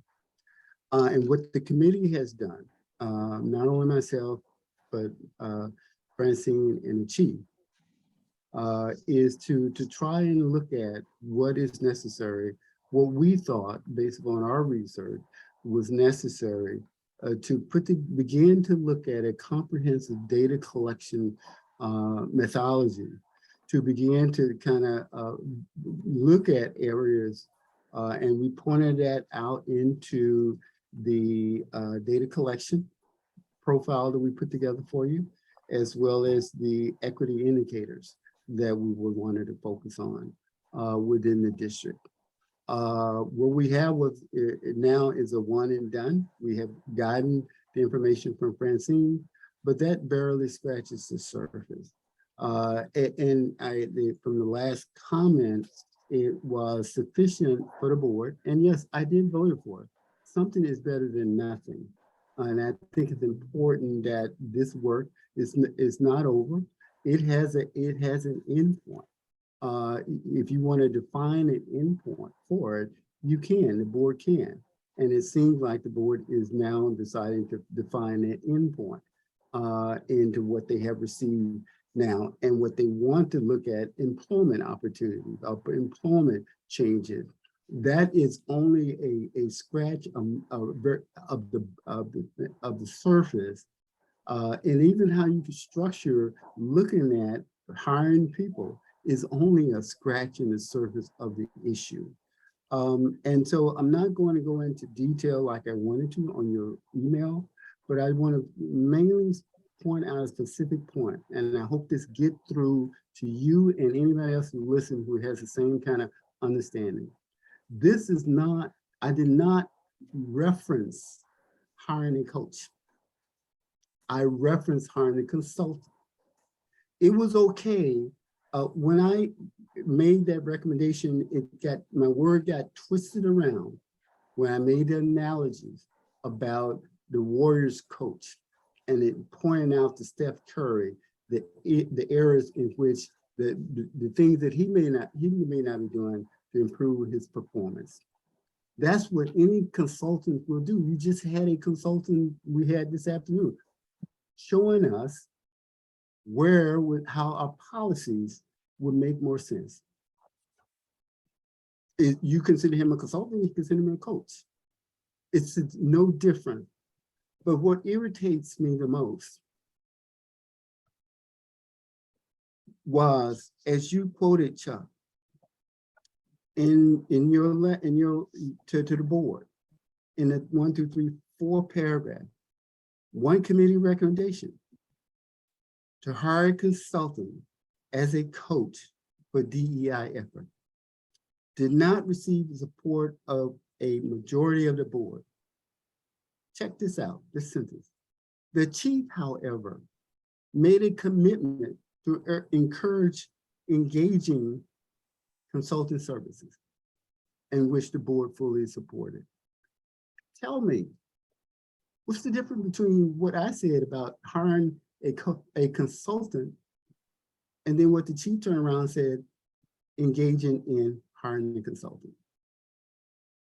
What's the difference? I don't see any difference, except for one came from me, one came from the chief. You quoted that. You've been quoting that in conversation lines.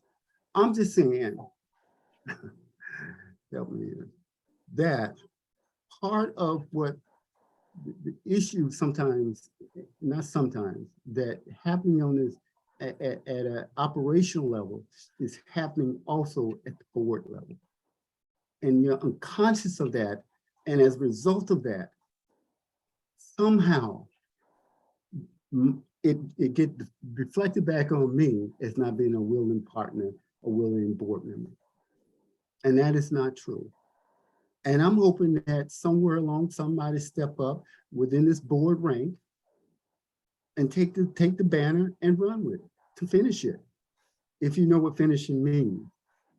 If you do, then finish it, rather than starting something and finishing it and stopping and trying to deflect the problem onto me. And I think that's unfair. I'm done. Thank you.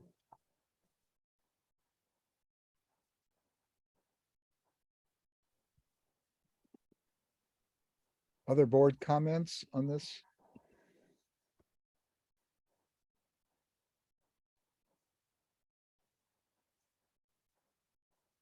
Virginia, go ahead, please.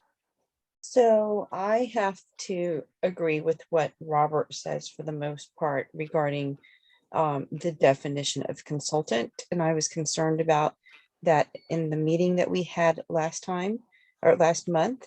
And, you know, I basically asked the question, well, is there even a need for this committee if, you know, we're not even, if you're really serious about looking at some of the issues that the committee has presented, you know, it just seems like everything kind of fell apart because the other board members had their own narrative. And, you know, so I don't know. I mean, I don't know how you want to proceed.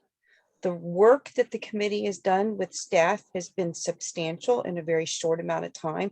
We've tried to present the issues in a way where we're looking at a broader universe, even though I understand that, you know, we wanted to look at the employment piece as well. I mean, specifically, I think Director McLaughlin brought that up, and that was the reason he wanted to, you know, he didn't vote for this. And I'm not trying to put words in Jim's mouth. So if I'm remiss from remembering this, please correct me. But that, you know, that he wanted to have a more focused area, which we understand. I think though, the thing that was the most bothersome to me was that, you know, there's just this aspect of interpreting a consultant when the committee had recommended it along with the staff that we wanted a consultant, and that was misconstrued and turned into this coach thing. But we've also hired consultants for the finance professional right? And you know, he was, I think, Chuck, as you had put it before, it was that this consultant was supposed to be kind of like a coach or an advisor, right? And so I just don't know, I guess, I don't know what the difference is between what the ad hoc committee recommended and what the board wanted in terms of a consultant for, would never, well, for Long Lamb, our first Asian finance professional. Right. So I guess I'm going to go back to what Robert, I agree. I mean, is there an issue with at the top? And maybe there is. And I mean, I don't know. But, you know, the point is that if you're going to do things one way for one person or one department, then I think we should be consistent. And I don't think the board was when the narrative of coach got completely misconstrued in an analogy that Robert was making.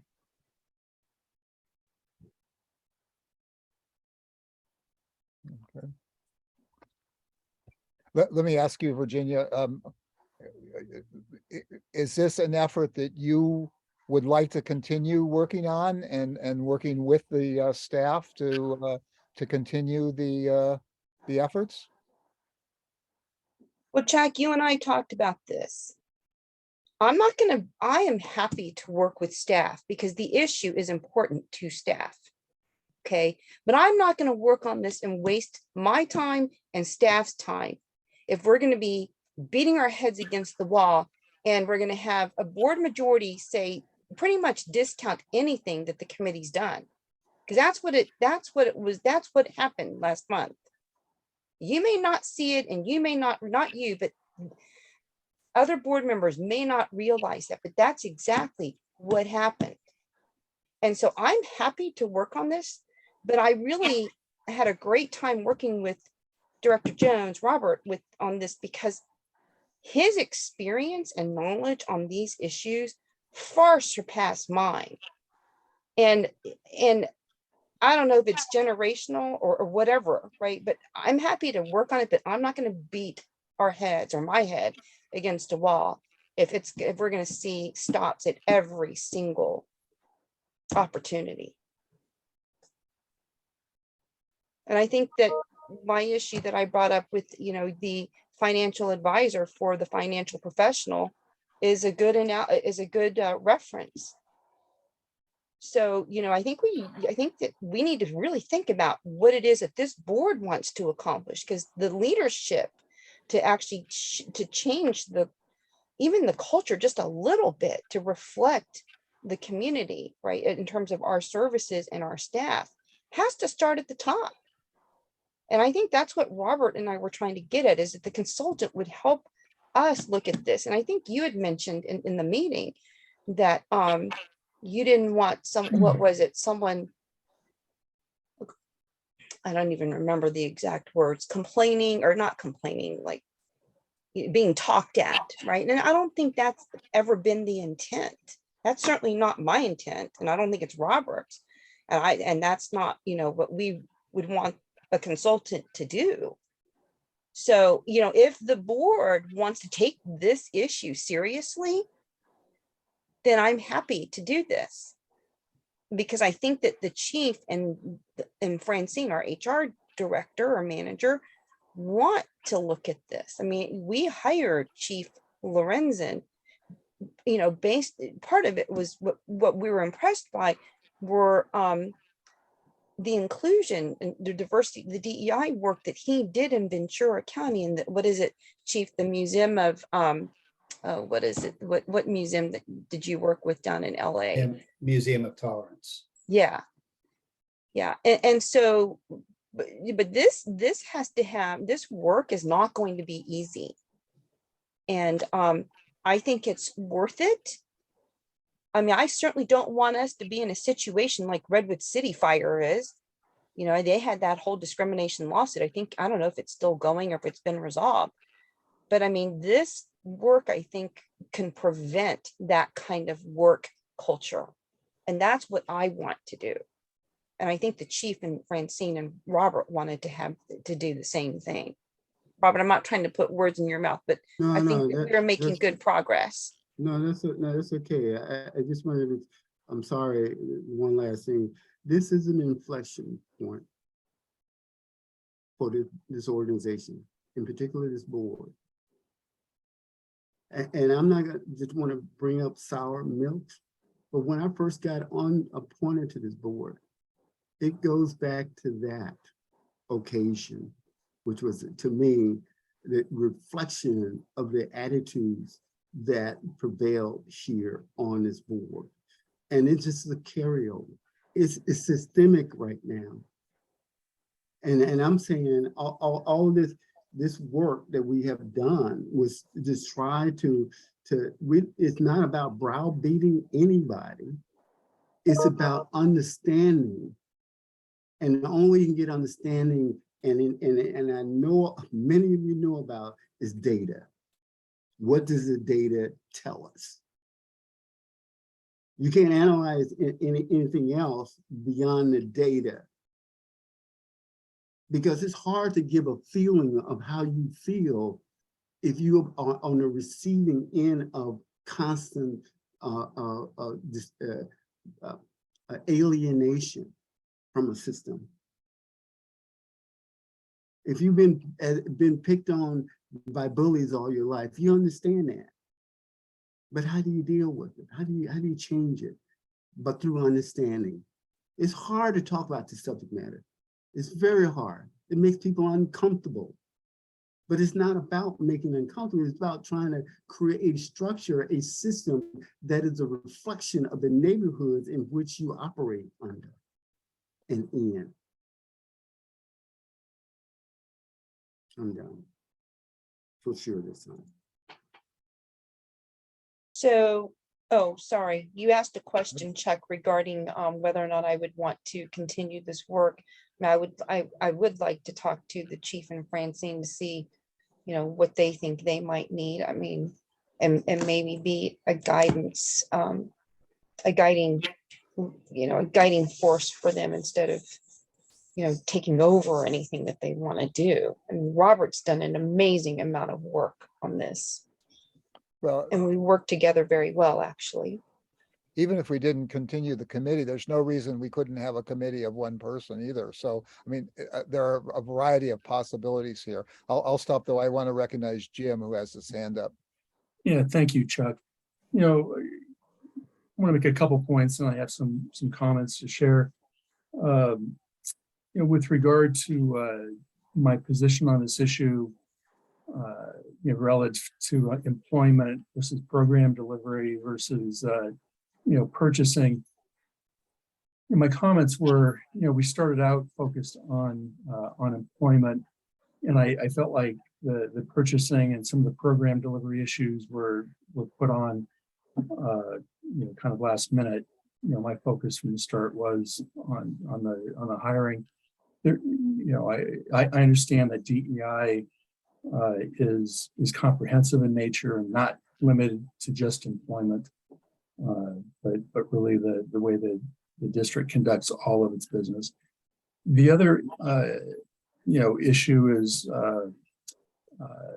I in no way discount this issue, the importance of the issue generally, or as it relates to the district. At our July meeting, when this issue was discussed, my interpretation of the board's position is that we acknowledged that there are some serious problems that need to be addressed, and that we directed the chief to begin to address those issues in a specific way. And that if in the course of doing that, I believe, you know, again, if I'm wrong, you know, I would ask the chief to correct me, but in the course of doing that, he would hire whatever consultants he thought was necessary to accomplish you know, various tasks as he began that work. So I think rather than you know, discount, dismiss, diminish the importance of this issue, and again, I'll speak for myself. I fully embrace it. I understand that the statistics that were represented to us clearly calls for action by this board, by the district, to address these whether you want to call them discrepancies, you know, the discrepancy being the, you know, our underlying demographic profile with that of our staffing. These are serious issues that need to be addressed, and again, we directed the chief to begin that work. I have confidence. You know, when we talk about a consultant, I wouldn't know what consultant or what we would task that consultant to do at this point. You know, I have trust in the chief and Francine that they will look at the specifics, things like recruiting, things like testing, you know, just and everything associated with it. And as in the course of doing that, if they feel consultants are necessary, I have every trust and confidence in them that they will do that. So I think I am grateful for the work this ad hoc committee did. They highlighted an issue. So in my mind, this is very much at a starting point. You know, I do think, you know, the ad hoc committee accomplished the tasks that it was given. And, you know, if there's whether or not it continues, I think will be contingent upon, you know, demonstrated need. I think we need to give the chief and Francine the opportunity to begin to address these issues. They will inform us, and after they've informed us of the obstacles or the needs that they've identified, yeah, there may be a need to reconstitute the ad hoc committee. But for now, again, in my mind, I think the ad hoc committee accomplished its task, and we'll see what's necessary going forward. That's what I have to say on the topic. Okay. Virginia, I see your hand up. Let me just ask, Rob, did you want to say anything before I go to Virginia? Sure, Chuck, thank you. Michelle, could you Yes. read the motion? And in fact, last July, and we just approved the minutes. Could you read the motion that Jim had made then, please?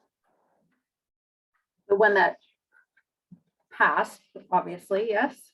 Yes, ma'am. Yes. Thank you. Give me a moment.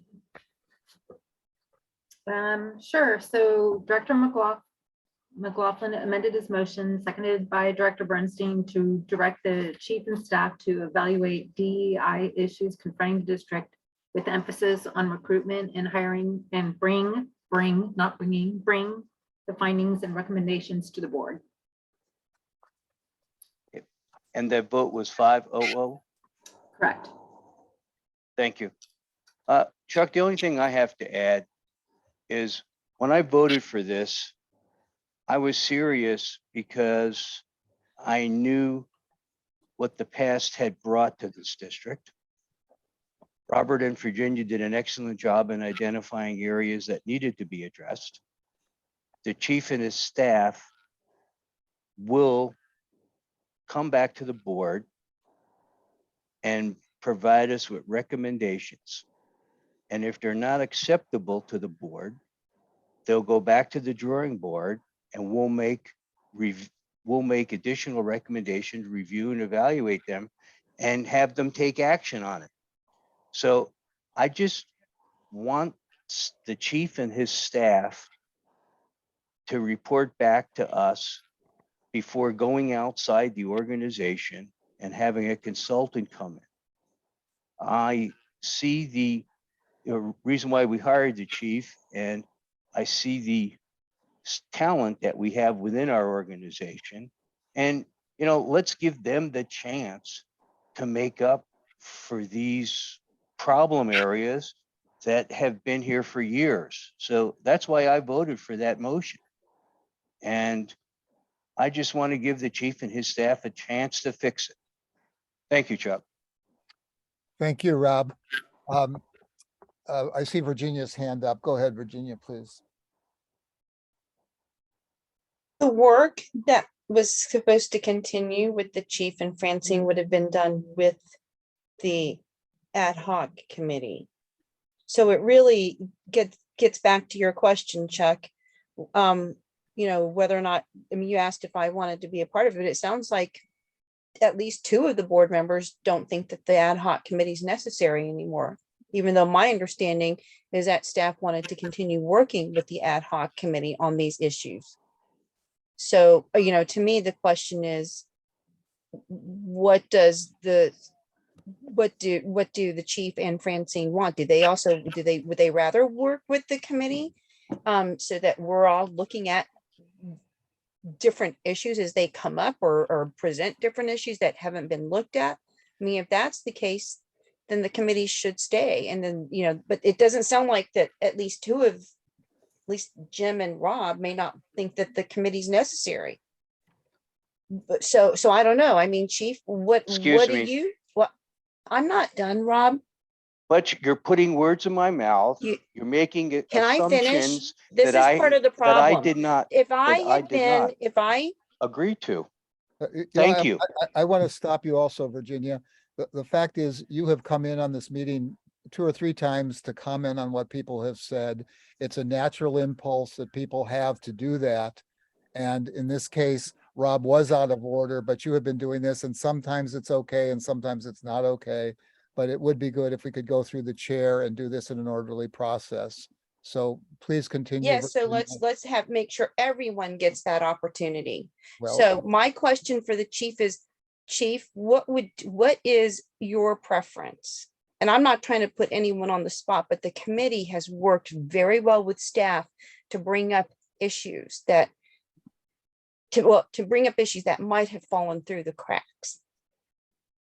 Sure. So I think, and I don't want to speak for Francine, but I will to a degree and say both Francine and myself have valued the relationship with the committee and the feedback that we've gotten and the ideas. And so would be great to have that committee that was available to us. And that being said, in the absence of that, we're not going to do or create anything in a vacuum. So in the absence of a committee, we'll reach out to individuals that are interested in giving us some, feedback on some of our progress and some of our ideas. So I know that's kind of a double answer, but we're going to figure out a way to make our organization better. And whether it's with an ad hoc committee or individual interaction, we'll figure out a way. Thank you. So I guess that answers part of my question. And then the other thing is, like I said, I'm not trying to put words in people's mouths, but at least 2 of y'all think that the chief and Francine should go at it independent of the committee. So that's what I'm saying. I'm not saying that Rob is saying that we should dissolve the committee. I mean, I don't know. So I don't know. I mean, I don't have an answer for you, Chuck, because I think that the board is split on whether or not a committee should exist. And I'm not going to work and beat my head against a wall with a split board on an issue that's this sensitive and uncomfortable for board members. okay, I'm gonna then let Rob, I know he wanted to say something, and then I have a comment, and then I'll go back to Robert Jones. Go ahead, Rob. I just want to apologize to Virginia for interrupting her, because I feel very strongly that this organization needs to address those issues that the ad hoc committee had brought up. And Robert did resign from the committee, and now Virginia is on the committee, and the chief and his staff has made a commitment to look into the areas that Robert and Virginia have identified. And I think that's a great starting point, and they've done a great job doing that. But as to the aspect of dissolving a committee, as the chief just said, he's open for ideas from all of us. And I'm sure him and his staff will work with any of us that want to go forward and give him and his staff any suggestions. So sorry I interrupted you, Virginia, but I just didn't want it to come across like I really didn't care about this. Okay, sorry. Thank you. I just wanted to make a comment too, that I voted I voted for the motion that we had last time, and I was not in support of the board deciding on a consultant, because to me, it was unclear what that consultant would do. When the chief had mentioned needing perhaps a training consultant. Tonight, Robert mentioned that we might need consulting help with data collection. I'm not sure those are the same kinds of people even. And I think both of those efforts could be helpful. So it just wasn't clear what this consultant would do. And to be candid about this, sometimes consultants are not helpful in an organization, particularly one that is as tradition bound as the fire service is. And it's hard to say, but it's still true that my opinion is that things are the way they are, mostly because people want them to be that way, not because they're ignorant or never thought of another way.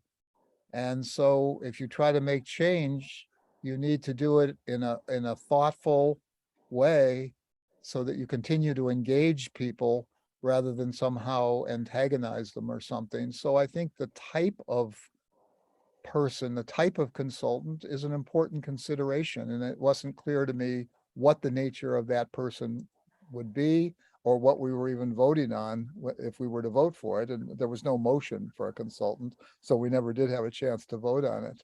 But I also support the work of the committee, and I'm going to blow my own horn here for a second to say that it was I that created this DEI committee. It had never existed before. No one had even suggested that it exist. And I felt for several years, since I've been on the board actually, that we have some serious problems to address. And I took the initiative to do it. So I certainly don't want to be demonized for being against the work that's being done. I support it, which is why I created the committee in the first place. So, you know, it seems like we're actually saying some of the same things, even though there seems to be some sort of disagreement here. That is, people are supportive of the efforts. We feel like we've made a good start. We've mobilized the staff to go in a direction. And I'm reminded of a quote. I hired somebody initially when we first started our educational organization. We hired someone who worked for Apple and created the Apple Classroom of Tomorrow. And he would quote Steve Jobs. And apparently Steve Jobs would say, plan a little, do a little, plan a little, do a little. And maybe we're at the point where we've planned to do some things and we ought to get going on it and start seeing how it works, and then do a little and then come back to plan some more and so forth. So it's not that we want to stop the effort, but it's possible that the inquiry part of it, we know what needs to be done. We've got some targets right in front of our face.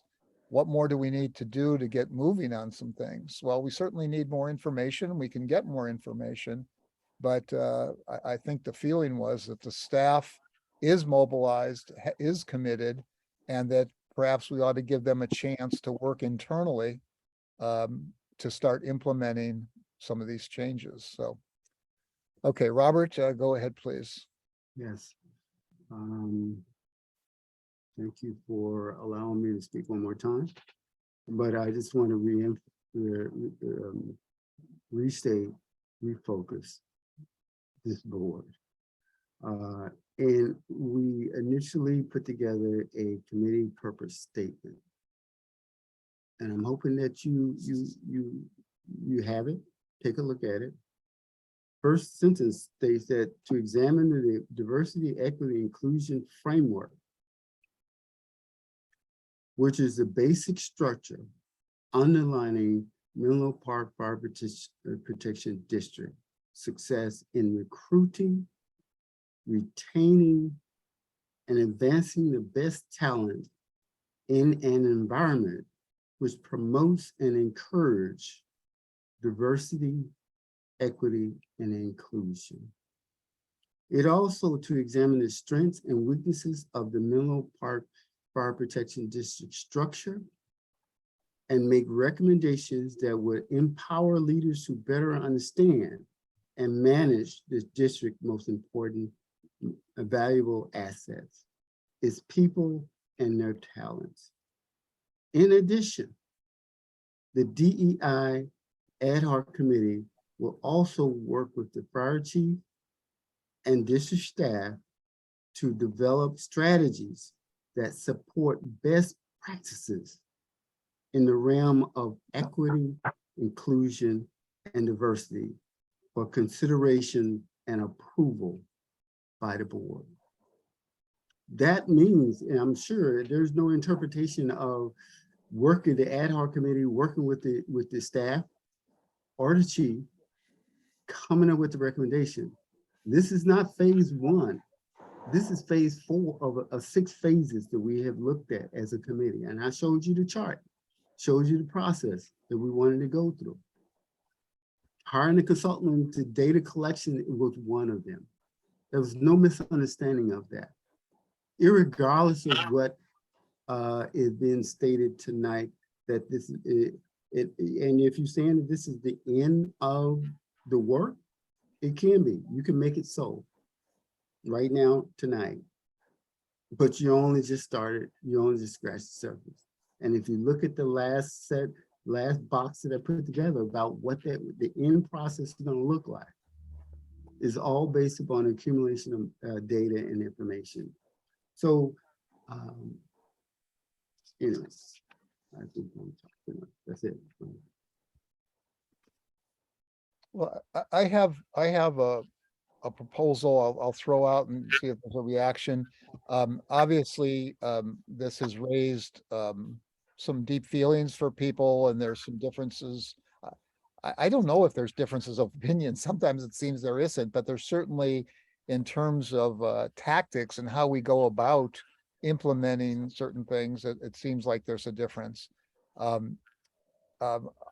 would propose that we perhaps just stop right now to take, which of course take some public comment, but maybe we ought to let this simmer for a day or two and come back. I would come back next month with anything that I'd learned from any board members individually about wanting to serve on this committee or continuing with the committee, and that we not take any sort of final action tonight. Normally the committees and the committee appointments are the purview of the chair, but in with the approval and consent of the board. And it seems to me premature to sort of finalize something or to make a motion to end something, because it seems like it's just a little too dramatic and unnecessary to do that. Maybe some opinions will change, maybe some new thoughts will surface and so forth. And it doesn't seem like there's any critical reason that there has to be final resolution tonight on anything. So my proposal would be to say we've had a thorough, in-depth, and sometimes heated conversation tonight. Why don't we see if anything changes, and we can come back, and I'll have a proposal next month about the future of the committee. And it had never occurred to me before to have a one-person committee, but that's certainly a possibility also. So I feel like rather than do this in a public forum, it seems like it might be better to do it in the light of day when people are rested and had time to cogitate on what's been said. Any opposition to that, or any reason that you don't agree? Great idea, Joe. Let the tempers or expectations, non-expectation, have a chance to marinate. That's what you do to me. You get it Thank you. tender. Thank you, Robert. Okay, hearing no other comments then, or from the board, let me go to the public comment. Would you ask, please, there may be comments on this matter, Michelle, please. Yes, if anyone has a public comment, please use the raise hand feature or press *9 if you called in. Last call for public comment. And Director Bernstein, I see none. Okay, and I don't see anybody moving to make a motion or anything at this point. So if there's no other board comments, this was listed on the agenda as a discussion, and I think we've certainly had a discussion. So I will move then to item 10, which is committee reports, emergency preparedness.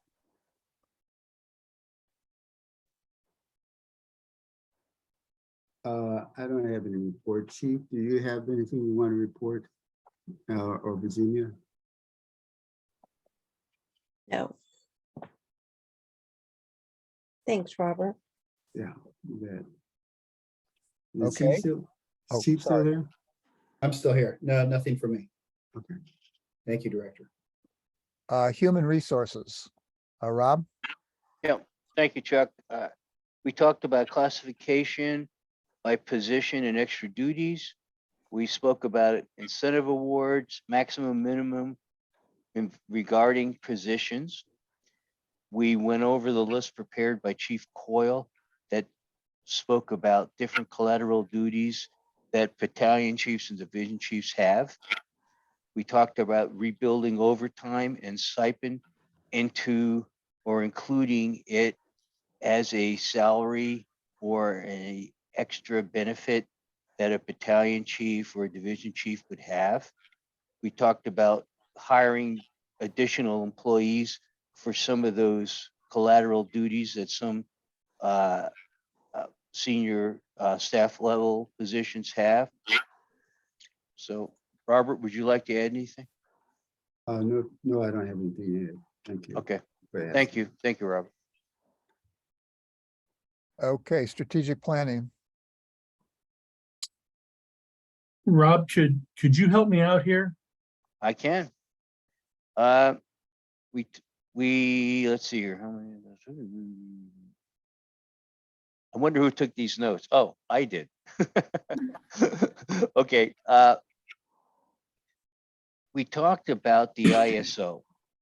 We talked about the accreditation process, and the chief had spoken that should we continue it, that him and his senior staff are going to review and evaluate about going forward. We spoke about the cost of fixing that accreditation project, and it was a minor cost. We spoke about the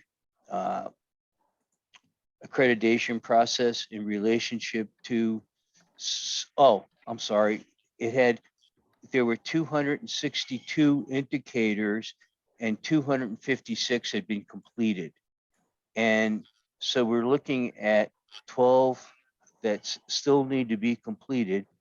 And we left it up to the chief to see, to put it on hold or to use the information to evaluate to see if we want to complete it. We were more important with the ISO, making sure that the ISO, that we could get to a class 1 fire department than the accreditation process. You have anything else to add? Yeah, thank you for that, Rob. I'm out of town and away from my notes. I believe, and I asked the chief to clarify here, but I think you were going to do an estimate with regard to accreditation. Just where are we at in the process? You know, what has been accomplished? You reported to the committee that that the work that's been done up until now has accomplished a lot. You know, lifting the hood and looking at those various standards. You were going to create an inventory of just what had been done. Could you That brief the is- full board on that? That is correct. Yeah, we had a great discussion about our status with the accreditation system and got a lot of feedback. And so what we owe the committee at next month's strategic planning committee is basically what Director McLaughlin just mentioned, was an inventory of all of those performance indicators, where we believe we're compliant and, you know, have met the threshold to get to accreditation and where we're coming up short. So we can take a fair and accurate evaluation of what it would take for us resource wise, personnel wise, to get us across the finish line. So that we are planning on bringing back to strategic planning in September, and assuming it meets the needs, and then we'll come forward and share information with the board for hopefully a decision of one kind or another. Thank you. And then with regard to the ISO rating, I seem to recall you were going to evaluate whether or not you wanted to bring somebody in to evaluate those ISO standards, and again advise the full board on just, you know, what are the obstacles to improving our rating. Yes, that is also correct. And I've assigned our Fire Marshal, John Johnston, to coordinate our ISO efforts. He's already engaged the services. I'm trying to remember. don't remember the name of the company that actually does it without cost to agencies. I think they're actually subsidized by the insurance industry, but they basically give coaching tips. And so I know there's a number of emails going back and forth already on how we can start improving some of our things and get an idea of where we fell short last time and how we might be successful this time coming up. So I know it's in the right hands of the right person right now. So hopefully we can, we'll give you an update at your next strategic planning committee. Great, thank you for that. Sure. Rob, anything further? That's it. Thank you. Okay. That's it, Chuck, thank you. Okay, finance, Virginia? Yeah, pretty much everything that we discussed was on tonight's agenda. So thank you for approving all of these things. But I also want to give a special shout out to Long because I think that the committee has done really great work, and we've had high expectations, and Long has met those expectations. And so Long, thank you for all the great work that you're doing to keep our finances in order for the district. So I want to give you a shout out. So thank you. Chuck, do you have anything to add? No, I think that's what you said is accurate. Thank you. Okay, number 11, the liaison reports. Atherton, Nothing to report, Chuck. okay, East Palo Alto, that's me. I had a couple of things. I still haven't managed to make a good connection with Ruben Abrica to get a joint meeting. But there are a number of issues, a limited number of issues that I hope we can meet with East Palo Alto on.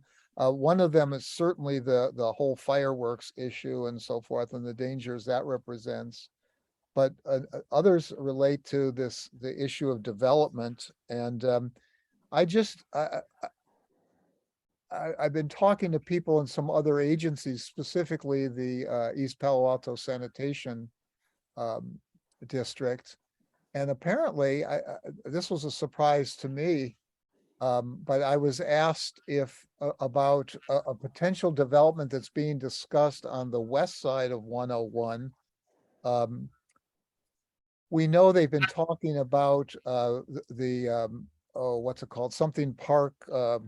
I can't think of the name of the development over there, but this group that owns like 60 or 70 or 80% of the rental units in East Palo Alto. And they've been talking about literally tripling the density on the west side there, north of University Avenue. And I was under the impression that they were going to go from 2 stories to 3 stories or something. But I'm told now that they're talking about going from something like 400 or 500 people up to 1,500 people. But there was one proposal for a 13-story building at the corner of Manhattan and O'Keefe. I don't know if that's true, and so I may be repeating something that's not true. But it comes from somebody who is well placed in an agency there, and it's something that concerns me for a couple of reasons. One, the density, but the two, we're starting now to talk about equipment that exceeds the capacity of the district. I mean, as far as I know, our ladders go up to about 100 feet and so forth, and 10 stories is the maximum we can serve. And I was going to ask the chief. Chief, are you aware of what I'm talking about at all? No, not specifically Okay. on especially related to height. I know there's, and our fire marshal could certainly talk about it in depth, but there's high rises that are built frequently enough that have other measures, where we can't reach them with aerial ladders. And so there's other measures put into place to accommodate the safety requirements. So it's not completely unheard of. Chuck, Yes, go ahead, Robert. there is Sandhill property on most of the land on that side of the freeway.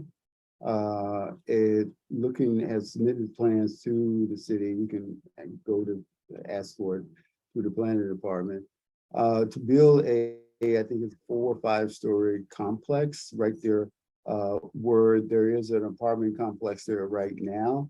It's only 2-story plus a underground garage or partial podium garage. And they want to go up a couple more stories on that footprint.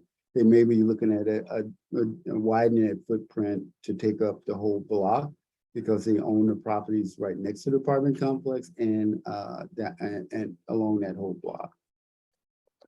But as far as I know, it's right now the city has a height limitation of what 45 feet, so they have to get a variance to go up another 2 levels beyond that point. Okay, that was sort of my understanding too. They were talking about, yeah, it's Woodland Park Apartments. They were talking about perhaps 4 or 5 stories, but nothing like 13, which just surprised me. They were also talking about putting a water tower there as well, because there's not enough water pressure to serve that area. So in any case, I think there's a number of issues with East Palo Alto and development that it would be helpful for the district to meet with them. So I'm trying very hard to get that going, but they have a lot of concerns right now because they are so short personnel in terms of the leadership in the city has for the most part left. And I would suggest you talk to Patrick, who is the acting city manager right now. okay, Heisinger. Heisinger, Patrick? Yeah. Okay. I think you try to reach out to him, and probably I can't think of his the clerk who is actually the secretary to handle most of his appointments and stuff. I can get you the guy information and send it to you.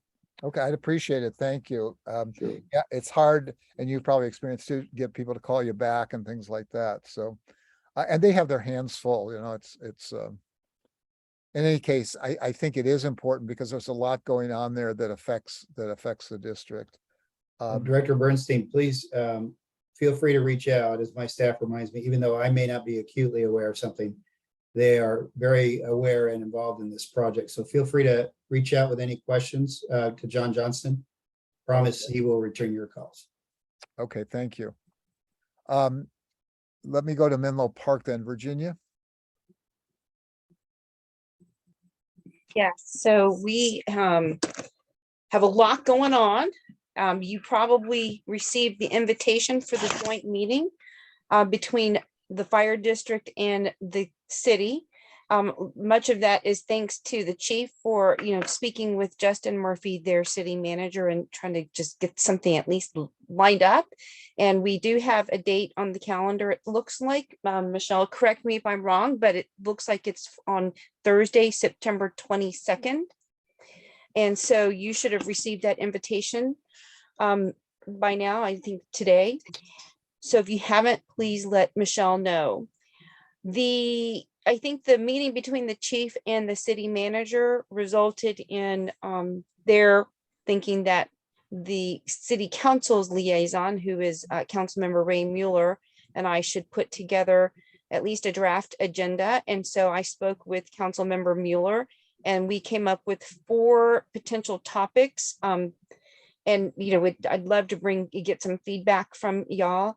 If you have any additional topics that you want, we can, add them onto the agenda. But right now, the 4 that we've got are the introduction of the chief, because I don't think that he's actually formally met all of the city council members. So that would be really great. And so we would be presenting that part of the meeting. Updates and status on the Station 1 zoning, which is part of the initiative that Menlo Park is looking at, I think it's going on the ballot, the initiative, it's qualified. So the city, I think, is going to give us an update on that. The OEM update / community preparedness update is something that I thought would be relevant, considering there's been some change in the OEM department. So that'll be given from our end, an update on that, and probably obviously a discussion. And then the last is fire protection and prevention update that the city wants to give. And I think in particular, I think Ray referenced something with Sharon Heights Golf and Country Club. So, I mean, we haven't really talked in detail about some of that. But those are the four general topics right now. If you are okay with that, then I think we can move forward with it. Or if you have any other suggestions or topics, this would be the time to offer them. Virginia, I have just one thing, but it's related to one of them. You talk about the OEM update. I think you could broaden that to include Menlo Park making a presentation on their intentions, because as I understand, they're hiring a fire prevention or fire, a disaster preparedness person, and it'd be nice to know what they're planning to do. Okay, well, so I have that as under OEM update / community preparedness update. So I can ask them to give us an update on their end, but I wanted us to lead the discussion just because, there's been a change in staffing in that department. But I will ask, I don't know, Chief, do you want to ask Mr. Murphy if he wants to be prepared, if they want to be prepared to give us an update on their hiring? Sure. And I've been coordinating behind the scenes with Chief Norris, their police chief, who I think their new emergency services coordinator is going to work for. So, and we just have a commitment to both organizations to kind of work through this together so we can offer support and, stay in our own lanes. But I'll work with both Chief Norris and City Manager Murphy on that. Okay, and let me know if I need to get in contact with Councilmember Mueller about anything from the council's perspective as well. Okay. Thank you. So I think that's my update right now. I mean, I'm happy that we're going to be having this meeting and we'll be having these discussions. And again, if you could just make sure that you received the invitation from Michelle, that would be great. And if you did not, you should contact her. So that's it for me. Thanks. Virginia, do you know if this meeting is going to be virtual or in person? That I don't know. That's a great question, Chuck. What do y'all want to do? Because I think we had the Atherton meeting as a hybrid meeting. I think the city council they've gone back to in-person / hybrid meetings. So we could do the same thing that we did with Atherton, if y'all want to do that. But perhaps either you or the chief could talk and see if we could do it safely in the council chambers there. Okay. Together. I think it's nicer to do it in person, but it would be nice also to be able to make sure that we have the space to do it. Safely. Yeah. Yep. Okay. Mark, do you want to just double check to see what they want to do? I know they've gone Yes. back to in-person, so I'll I think I'll hybrid handle either, that. either way is fine. Okay. The only Okay. part, it did not work. I think Robert was kind of compromised in Atherton. It was hard for him to hear and us to hear him or something. Maybe it was because Atherton didn't have enough microphones or whatever for everybody. But we should make sure that we can do it in a way where everybody can be heard and so forth. Yeah, I think that's a good point, Chuck. I think it's important, especially given some of the topics that we'll be discussing. I think it's possible that we'll have members of the public there just because of the zoning issue that's going to be on the agenda. Okay. So Chief, we should be prepared for that, actually, just in case.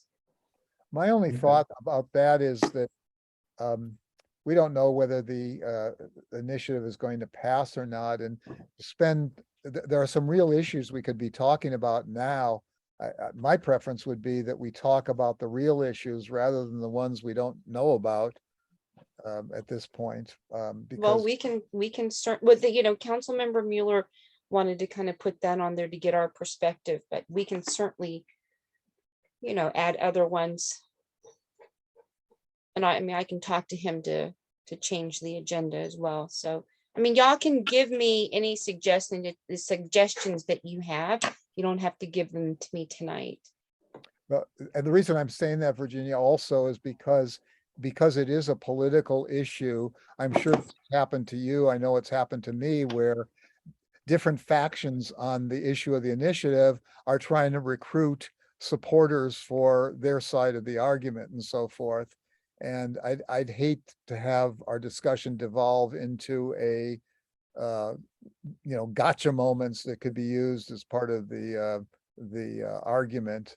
Yeah, So- I think that's one of the reasons we wanted to, well, Ray had suggested. I mean, I agree with that, just because I don't want any gotcha moments, or why wasn't this put on there? This is an important thing, especially with the Daily Post article. I think it was yesterday, about, or was it, I can't remember, either today or yesterday, about how the initiative could affect the zoning for, or the timing and the issues for zoning and our new construction Right, for exactly. Station One. So, I mean, I guess the thought was just to get in front of the issue, knowing that it could possibly become a contentious issue at the meeting. So, well, I can talk to Ray about, how we want to deal with that, or if the chief wants to talk to Justin as well. I mean, we don't want it to be political, but I do think that if we want to talk about our concerns or the concerns they have, that might be a good place to have the discussion. Okay, are you finished with your report then? Yeah.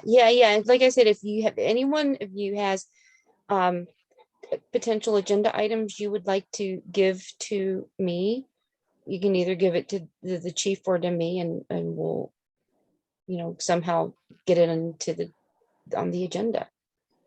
Okay, Rob, could you talk about the county liaison? I'm nothing to report with the county. Thanks, Chuck. Okay, and then Virginia, back to you with the Joint Powers Authority on the ambulance and stuff. So as you know, we have quarterly meetings, and the next meeting is scheduled for Wednesday, September 21st, which will be a week after our regular board meeting. So whatever happens there, I'll probably be reporting out in October. But if there is anything, Chuck, that's relevant, I mean, I guess I can talk to you about that and see. I don't even know how this would be done procedurally, because you and Jim are on that ambulance services ad hoc committee. And if there's something that has to go to that committee, I don't know, I'll just talk to you about that. Well, as you know, that we have not sort of constituted that committee at this point because it seemed that issues were at least temporarily resolved and there was nothing for the committee to address. So that committee is inactive.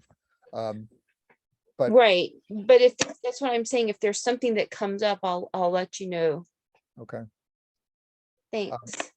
I have a request, a public comment request from Lynn Bramlett. Her hand is up. Michelle, can you enable her to address the board? Yeah. Linda, I believe you should be able to speak now. Yes, good evening. This is Lynn Bramlett, and I had wanted to make a final comment related to the correspondence topic 15, to thank the fire district. And also to say, my husband and I had a big block party, National Night Out, where we had 6 members of the police department and the city manager come, along with about 25, 30 neighbors. But I do want to comment here regarding the new role of the Menlo Park Emergency Preparedness Coordinator. I would add, from my perspective, I don't consider it at all decided that it will report into the police chief.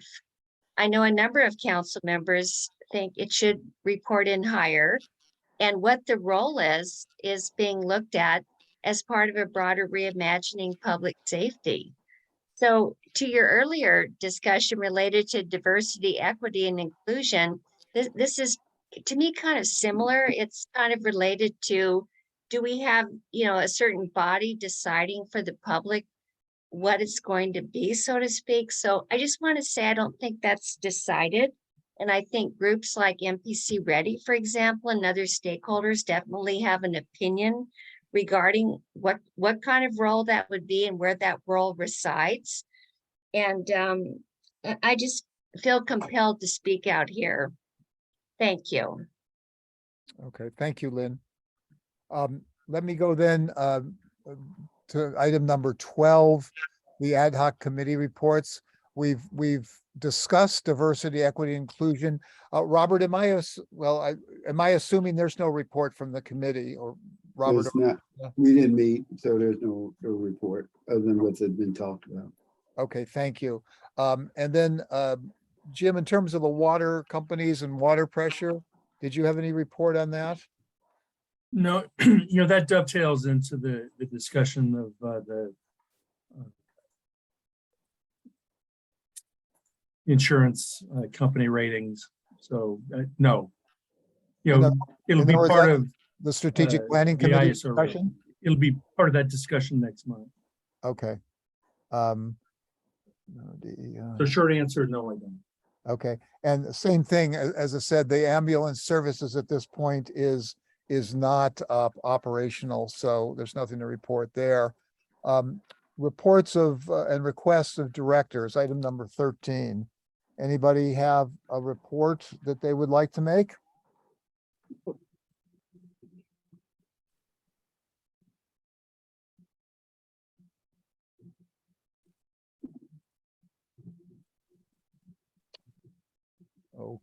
Okay, so I've nothing from Virginia or Rob or Jim or Robert. Nope. Nope. Nope, thank you. Okay. And I will say the same thing in terms of number 14 for the president's report. I've had a lot to say about COVID and DEI and other issues, and so I'm set out at this point. So nothing further from the president's report. And I'll go now to public comment number 3. If there's anybody from the public that would like to speak on any of the issues we've already discussed or other issues. Anybody has a public comment, you can engage the raise hand feature or press *9 if you called in.